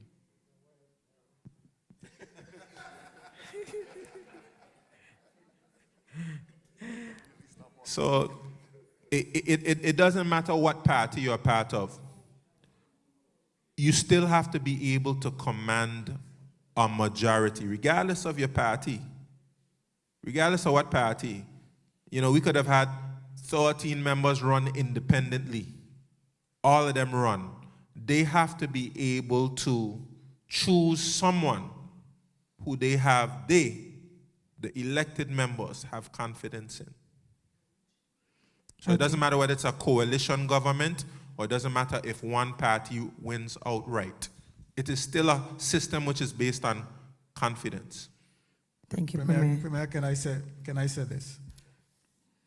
The people who are advocating for the Premier and the Deputy Premier to be elected independently, they need only to look at the United States Virgin Islands, and they will see that they have a governor and a deputy governor, a lieutenant governor who are elected separately.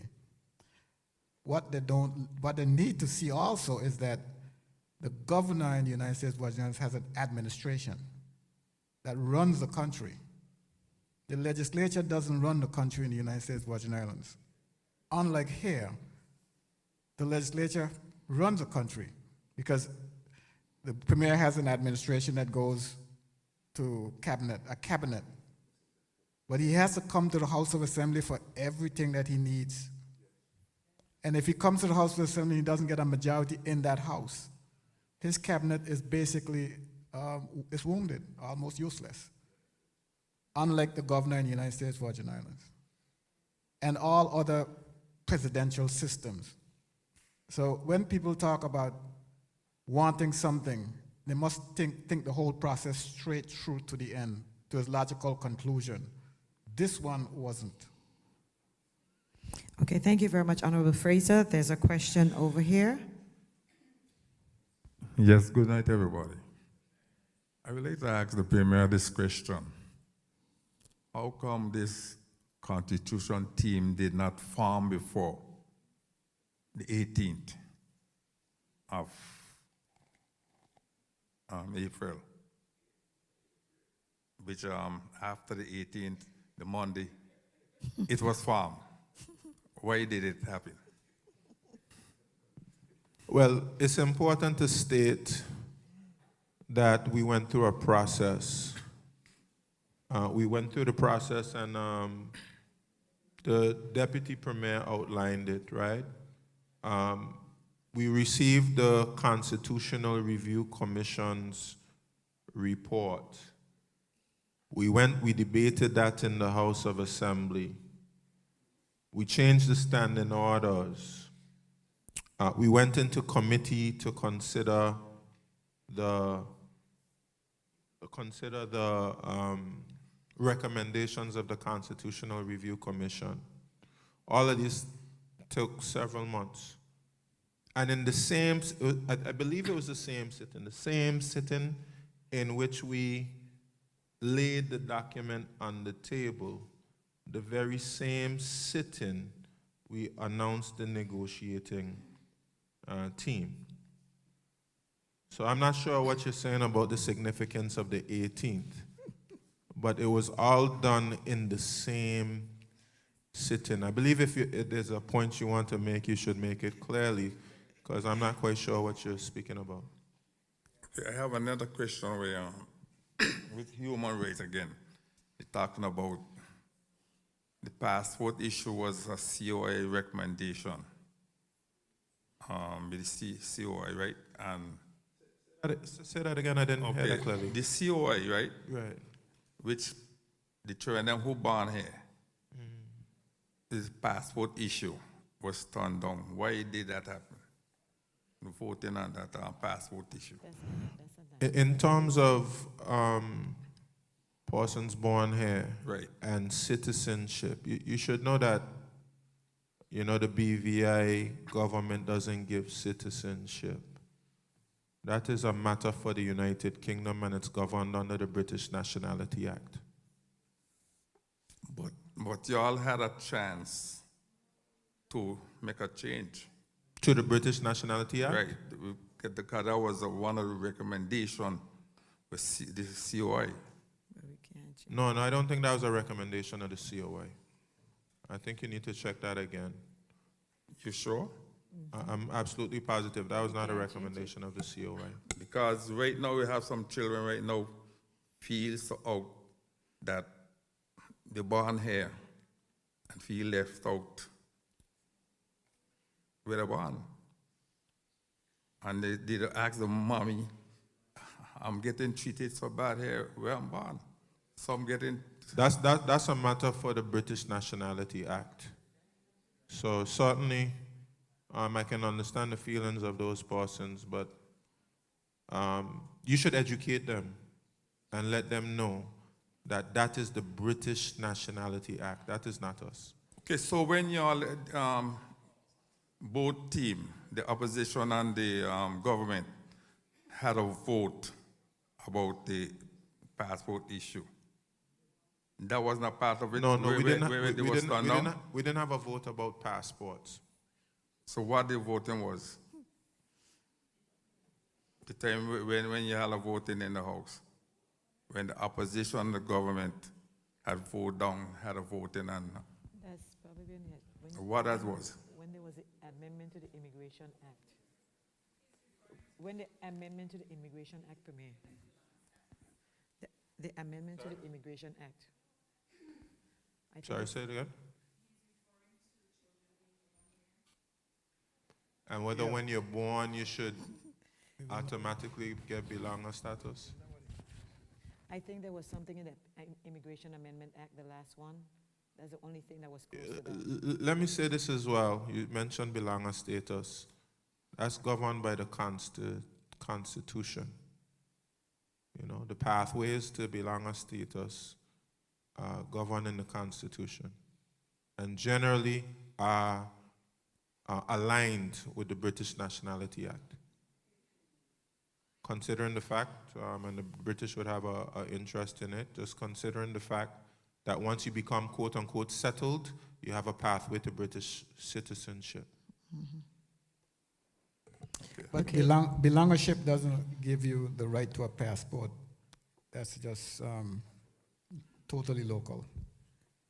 Citizenship gives you the right to apply for a passport. So I see somebody here coming, but let me just try to get online. How can the people of the territory who are not in support of what is being taken to the UK by the negotiating team have their voices heard by the UK directly? I don't know if anybody here can answer that, but that's a question that was being asked. How can the people of the territory who are not in support of what is being taken to the UK by the negotiating team have their voices heard by the UK directly? I believe that, you know, we had a process, right? The chair of the Constitutional Review Commission stated that she had over, I think, 45 meetings, public, private, etc. The process is that you go and you give your input, okay? Just because any particular individual gives their input doesn't mean that it's going to be reflected in the final document. Okay? It's a process that you're going through, and I described the process. Some persons believe they have a monopoly on what the people's views are. Some persons believe that they know what all the people want, and their views reflect what all the people's views want. That's not necessarily the case. Okay? So we as legislators have to exposed to all of the different information that we're exposed to, make a decision. And we have done that. Of course, anybody has the right to be able to write to the FCDO, to communicate with the governor. That's their prerogative.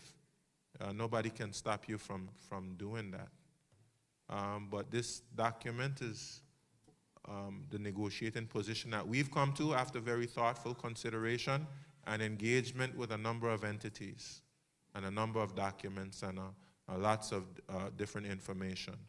And we believe this is reflective of the aspirations, the dreams, the hopes of the Virgin Islands people.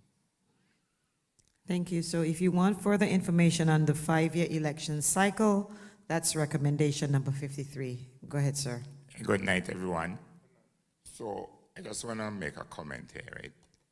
The 13 representatives who went into the committee stage and finalized the constitutional report, they represent us, right? So their views and what they decide is representing us. That's what you're saying.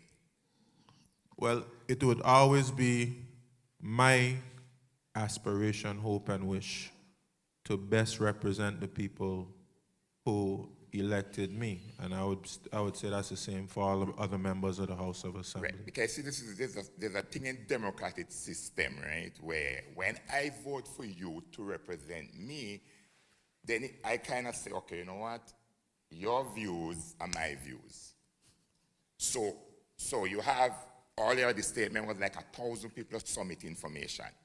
And then the committee decide, they choose 57 from vast 15 people on the committee. Look at what everybody say, and they put 57 together.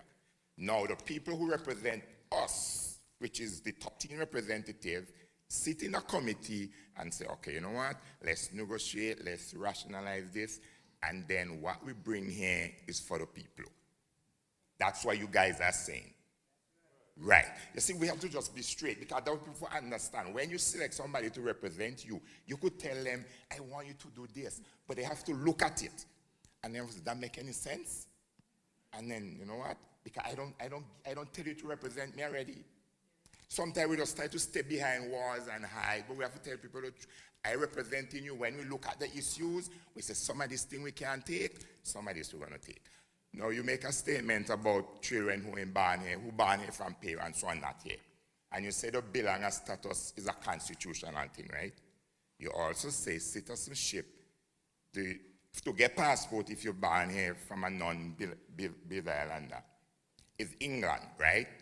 Now you guys is the government going to England to negotiate. You guys ever talk about that with England? You're representing the people of this country, right? The children who born here, and remember, you know, just come and have a child here. You live here. Your child born here. Does the government look at that and say, no, we need to talk to England about this? Because we could only give them belonging status, and you can't get a passport with belonging status. Does a government ever look at that? Yes, those discussions have been had. And what England say about it? The British government, they have doors that you can't get in. They don't have keys themselves for those doors, and that's one of them almost, because Yep. I've been knowing about this British Nationality Act ever since I came into government, and nothing has changed. Right, you know They something? they keep changing our status. Right, because we don't have the people with us. You remember, hold on, you remember when public registry and the government do the march? Everybody remember that? What England did? The whole half, right? We need, if you have the people saying to you, this is what we want, you think England gonna just say we're not doing it? England gonna say that to one or two guys. But let's get the community. We're talking about self-determination in the future. We have to get us together. And all I'm saying is, if we are negotiating, then we have to put everything on the table. If it's a constitutional thing, we look at it, and then we ask them for it. We are talking about self-determination. All those countries in the Caribbean that are independent walk up to the line of independence with the same status that we have in regards to this British Nationality Act. The only way they shake themselves from it is going to that next step. They all went up to the line with it. And the final thing is, we want to ask England to give the representative the power over this public service, right? Is there a way they could say no? We hope not. Because you guys say this is a negotiator. Listen, we have to go negotiate, all right, and then we have to decide if they're giving it to us or not. I mean,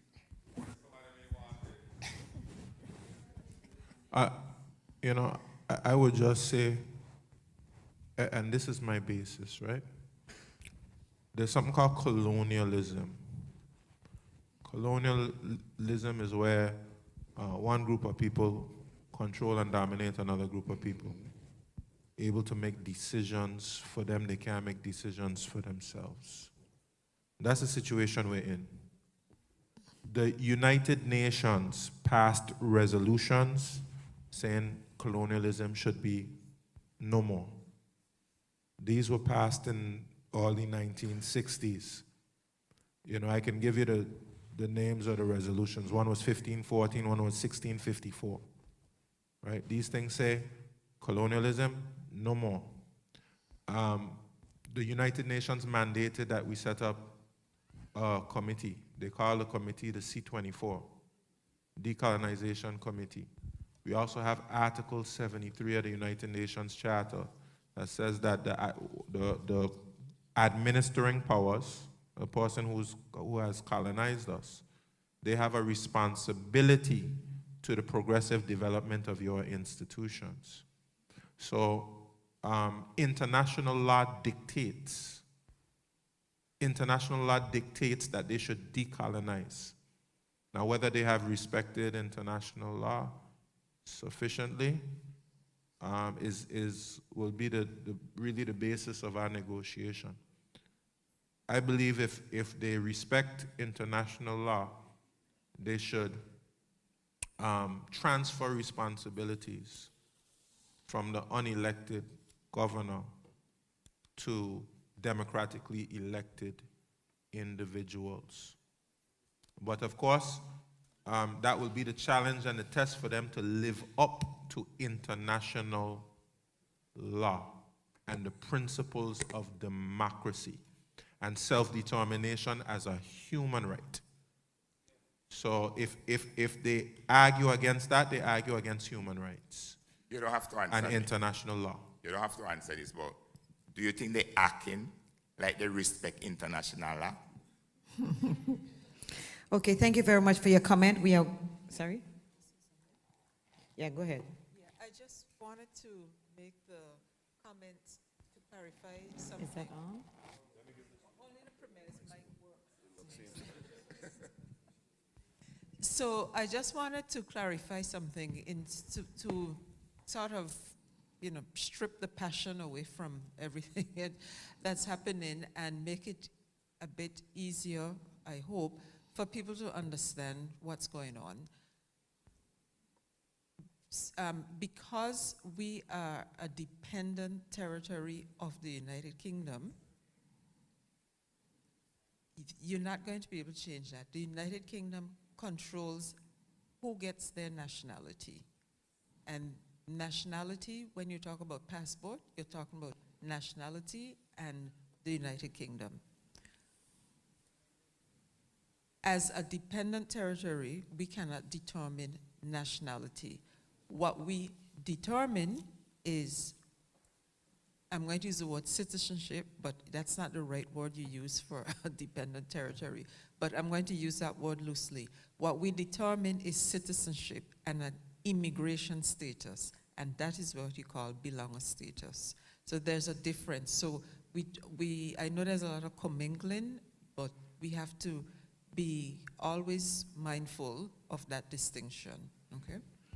Okay, we're winding down. I think it has been a very engaging evening. I have two more comments because I want to make sure that the persons who took the time to listen online and give their comments. So the final two comments that I have here are what would be the process that we have to go through to seek and gain independence, and why no public meeting of committees of the House. So firstly, what would be the process that we have to go through to seek and gain independence? Why no public meeting of committees of the House? Those are the final two comments online, and we are on the way to concluding tonight's discussion. Premier? Yes, well, actually, in this constitutional negotiation, that is something that we're putting forward that we almost define. a pathway to independence. And of course, it's not constitutionally required, which is, I was reminded of that recently, to have a referendum to determine independence. But I believe that most persons accept that any change of political status should be based on the wishes of the majority of persons in the society. Oftentimes that is expressed through a referendum. In this negotiating document, we have put forward that we will have a referendum in 2031. And if that fails, at defined periods, you would have referendums moving forward. I think that's what happened in Scotland. Scotland had a referendum, and then they have kind of defined periods for referenda after that. So that's the model that we have adopted. We also have decided in the same document that we will have a decolonization committee, and part of their remit will be to educate persons on the process. Ultimately, it's a decision for the people of the Virgin Islands. And the United Kingdom has said it very clearly that if you want to go independent, that is the decision of the people. As you know, the United Kingdom had a large empire, and quite a number of their former colonies have become independent. And you even have had Barbados, who was a part of the Commonwealth, recently become a republic. And the king, King Charles, spoke at the ceremony commemorating their ascension to a republic. So just say to you, the United Kingdom, I believe, if the people decided they wanted independence, would comply. I believe the biggest barrier to independence has to do with our own acceptance of the concept and our confidence in whether we are ready to take that particular step. So I would say it is all within our hands. And then the final question, why no public, oh, sorry. Again, in terms of the question, I'm not sure whether that's one aspect, the pathway to get there, but the question also is probably asking about the legal pathway to get there. The legal pathway would involve us having to get what's called a pre-independence constitution. After that is done, the United Kingdom legislature will pass a piece of UK legislation which will then grant us independence. So let's take, for instance, let's take Jamaica, for instance. In order for a big country like Jamaica to have gained independence, once that determination was made, as the Premier said, once you go through that process, you put your certain institutions in place in your constitution. Once all of that is done, the legal process would have then involved a piece of legislation called something along the lines of the Jamaica Independence Act, which is a UK piece of legislation. So it's actually UK legislation that will grant you the independence. The reason that is done is because, as Mr. Honorable Fraser said, all the Caribbean countries went to the door with the same status, meaning they were all dependent territories, all right, at the time when they decided, okay, I want to change our status. Whilst you're a dependent territory, there is something called the West Indies Act. There are two different ones, 1962, 1967. in those pieces of legislation, some of us fall under the 62, some of us fall under the 67. In those pieces of legislation, there is a provision which states that the United Kingdom legislature can make legislation for us. Right? So if you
that we can know when it's time to close our class meeting tonight.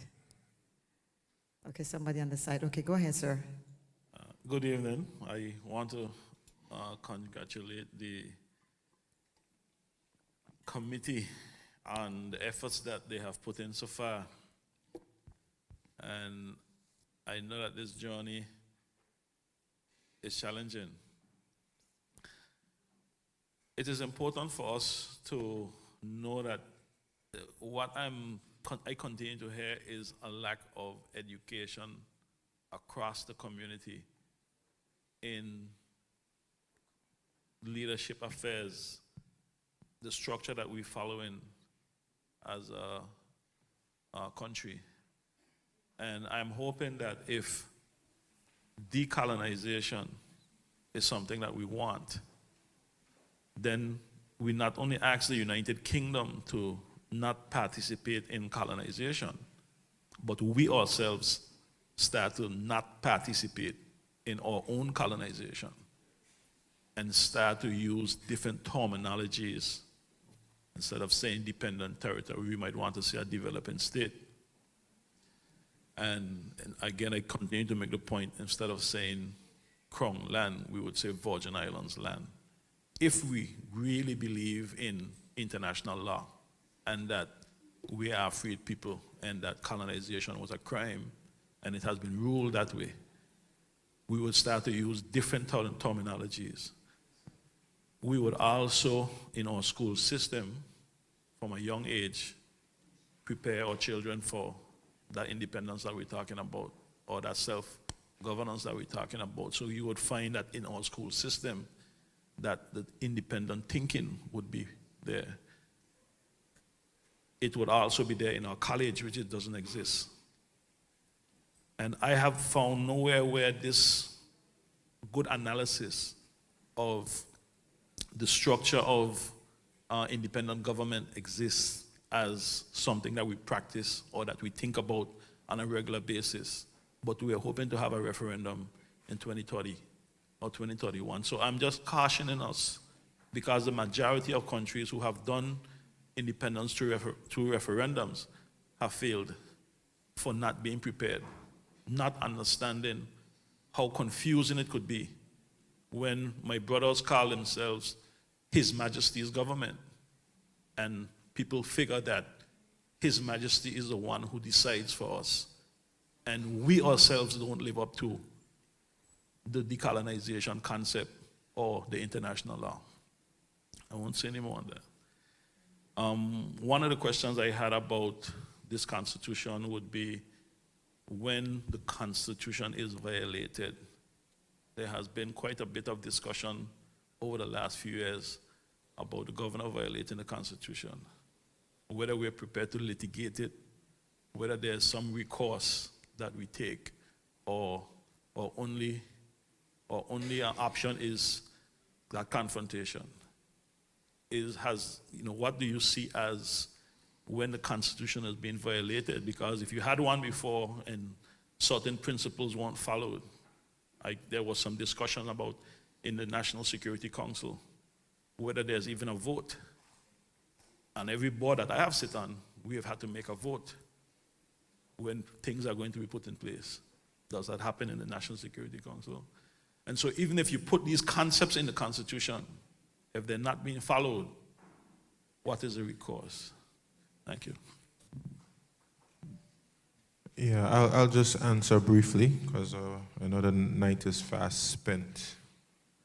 I take the point about decolonizing our language and decolonizing our systems as a preparation for, to take the next steps. I think that's part of the reason why we are forming a decolonization commission to take on that educational role. And, of course, I think that we have taken steps to seek to decolonize our minds, so to speak, and focus a lot more on aspects of our history that demonstrate our autonomy, demonstrate the confidence that we have in our people to celebrate our own leaders. Let's take H. Lavity Stout Day, for instance. That was passed and became a holiday to celebrate our first chief minister. And the heroes and the foreparents day and the 1949 March and Restoration Day, and changing from Territory Day. I think that would correspond with what you were saying, change from Territory Day to Virgin Islands Day. Things like that. These are efforts which are being made. I'm not sure, of course, these are not the only things that need to be done. There's more that needs to be done. And I'm hopeful that with the establishment of that decolonization commission, that we can look at other areas that we need to change and to address to get us into the proper mindset as a people and out of a colonial mindset. As it pertains to whether we are prepared to litigate for violations of the Constitution, I would say yes. I'll just give you an example. For instance, we have a provision in the Constitution where we have the right to privacy. And that is a very important provision that, if violated, could have very negative consequences on our economy and on our social well-being. And I believe the government has demonstrated in the past they're either willing to litigate or support others who are willing to litigate those matters. The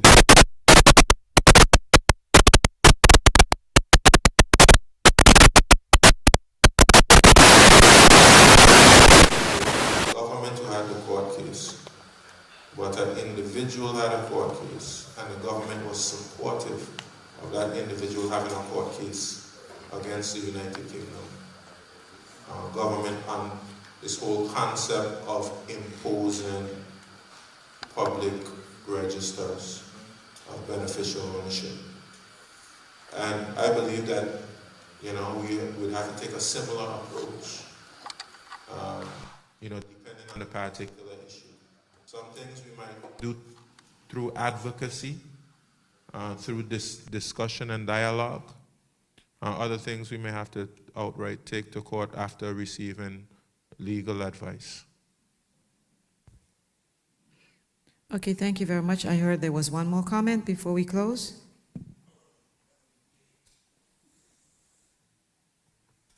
Good night. Good night. One is a comment or suggestion with Jos van Dyke and Anegada asking for representation. Have you considered using a commissioner in those areas who performs similar to a representative? Yes, actually, thank you for that. Quite a lot of our deliberation on that particular matter centered around whether the right concept for Jos van Dyke and Anegada would be a district council.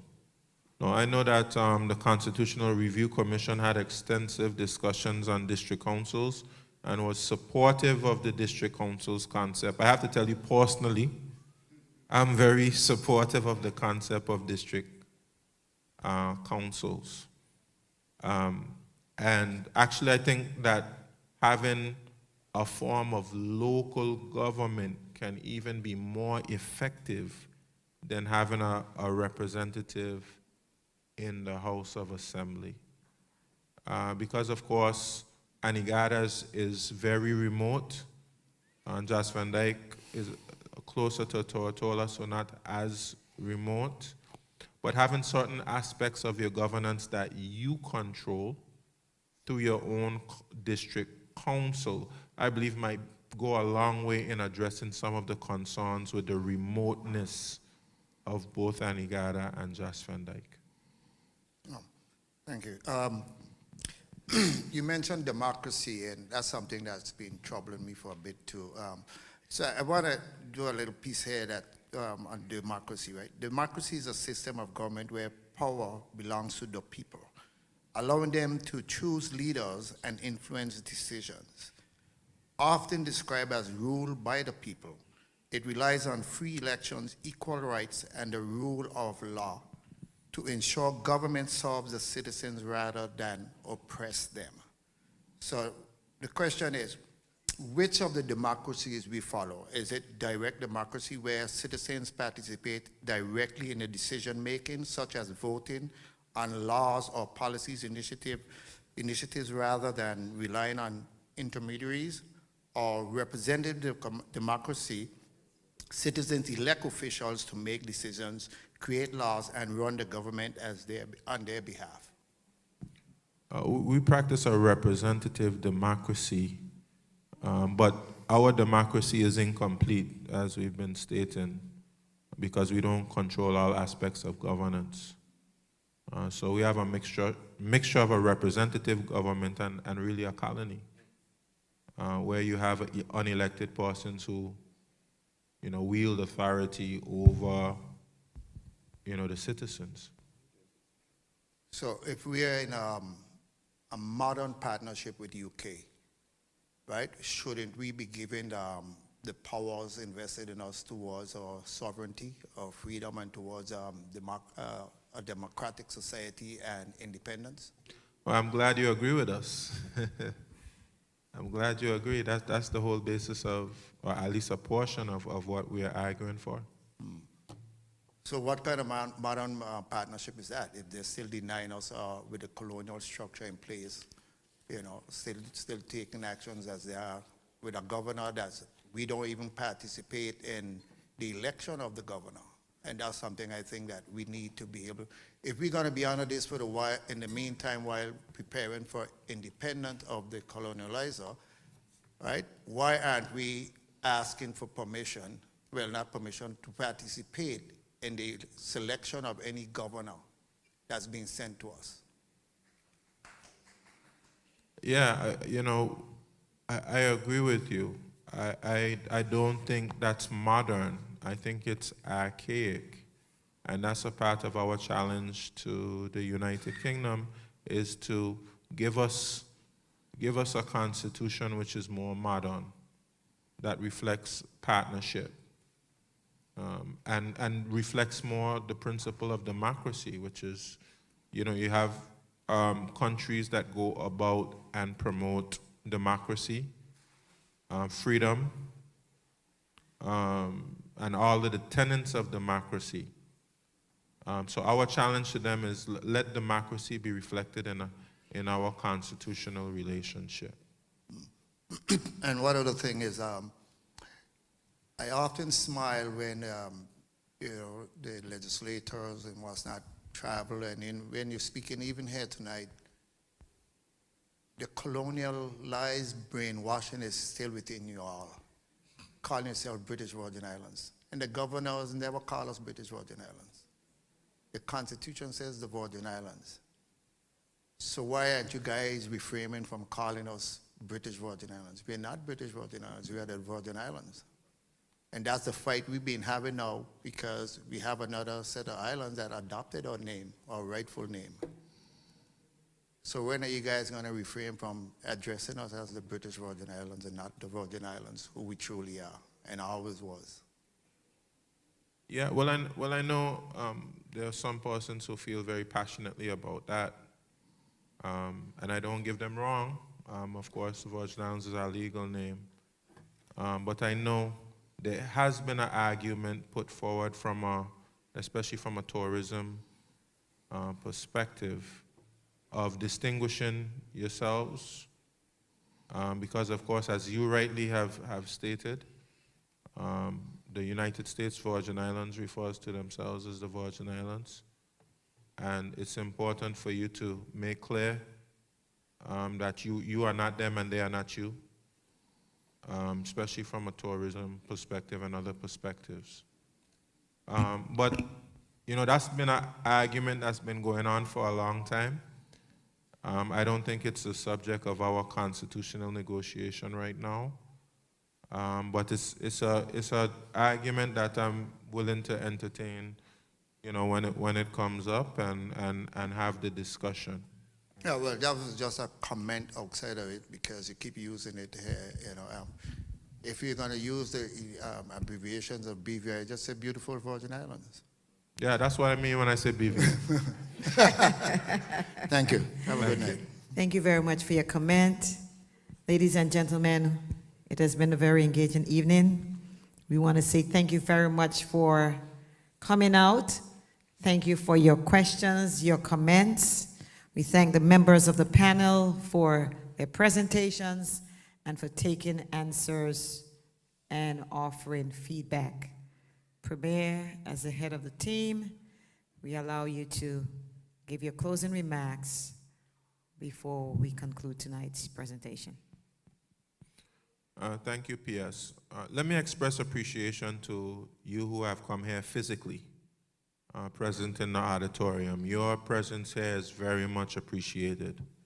And your questions and your comments, from the very first question to the last one, it was hard-hitting, engaging. You know, you approach this exercise with great rigor. And that is something that I can appreciate about our Virgin Islands people. We are very, very much intellectual persons. You know, we're thoughtful. We think through things very carefully. And we're very passionate about defending our homeland. And that is something that I appreciate and I thank you for. Those persons who viewed online as well, who were not able to make it this evening, I want to express my appreciation to you for tuning into the discussions, and those of you who sent questions, which were also very good. I hope that this evening's deliberations have gone a long way in clarifying for you the process, first of all, that we've gone through to come to this particular point, and to be able to clarify you know, some of the questions that needed to be answered. I'm hopeful that that has gone a long way. For those who still have questions and comments, we can engage from a personal perspective. If you want to have further discussions on any particular matter, I will avail myself. I'm sure other members of the negotiating team would do so as well. But I believe that dialogue is important. I believe that transparency is important. Being able to defend your actions as a House of Assembly, as a government, is important because we are acting on behalf of the people of the Virgin Islands. I believe very much that all our hearts are in the right place. We have a team that I have great confidence in. The integrity, the intellectual ability, the knowledge, the experience is as upper level. And I believe we have assembled a team that will have great success in the negotiations with the United Kingdom. We pledge to you that we will prepare ourselves with great rigor and that we will represent as best we can what we believe to be right on behalf of the people of the Virgin Islands. We ask for you to pray for us. We ask for you to support us and encourage us in this endeavor because it's not going to be easy. But I believe we have a team that is equal to the task. I also want to thank members of the negotiating team who have agreed to serve in this capacity. Thank them very much because, of course, this is a sacrifice, but it's a sacrifice that we have all been willing to make on behalf of the place that we love. And we will be having further meetings in the coming days and weeks.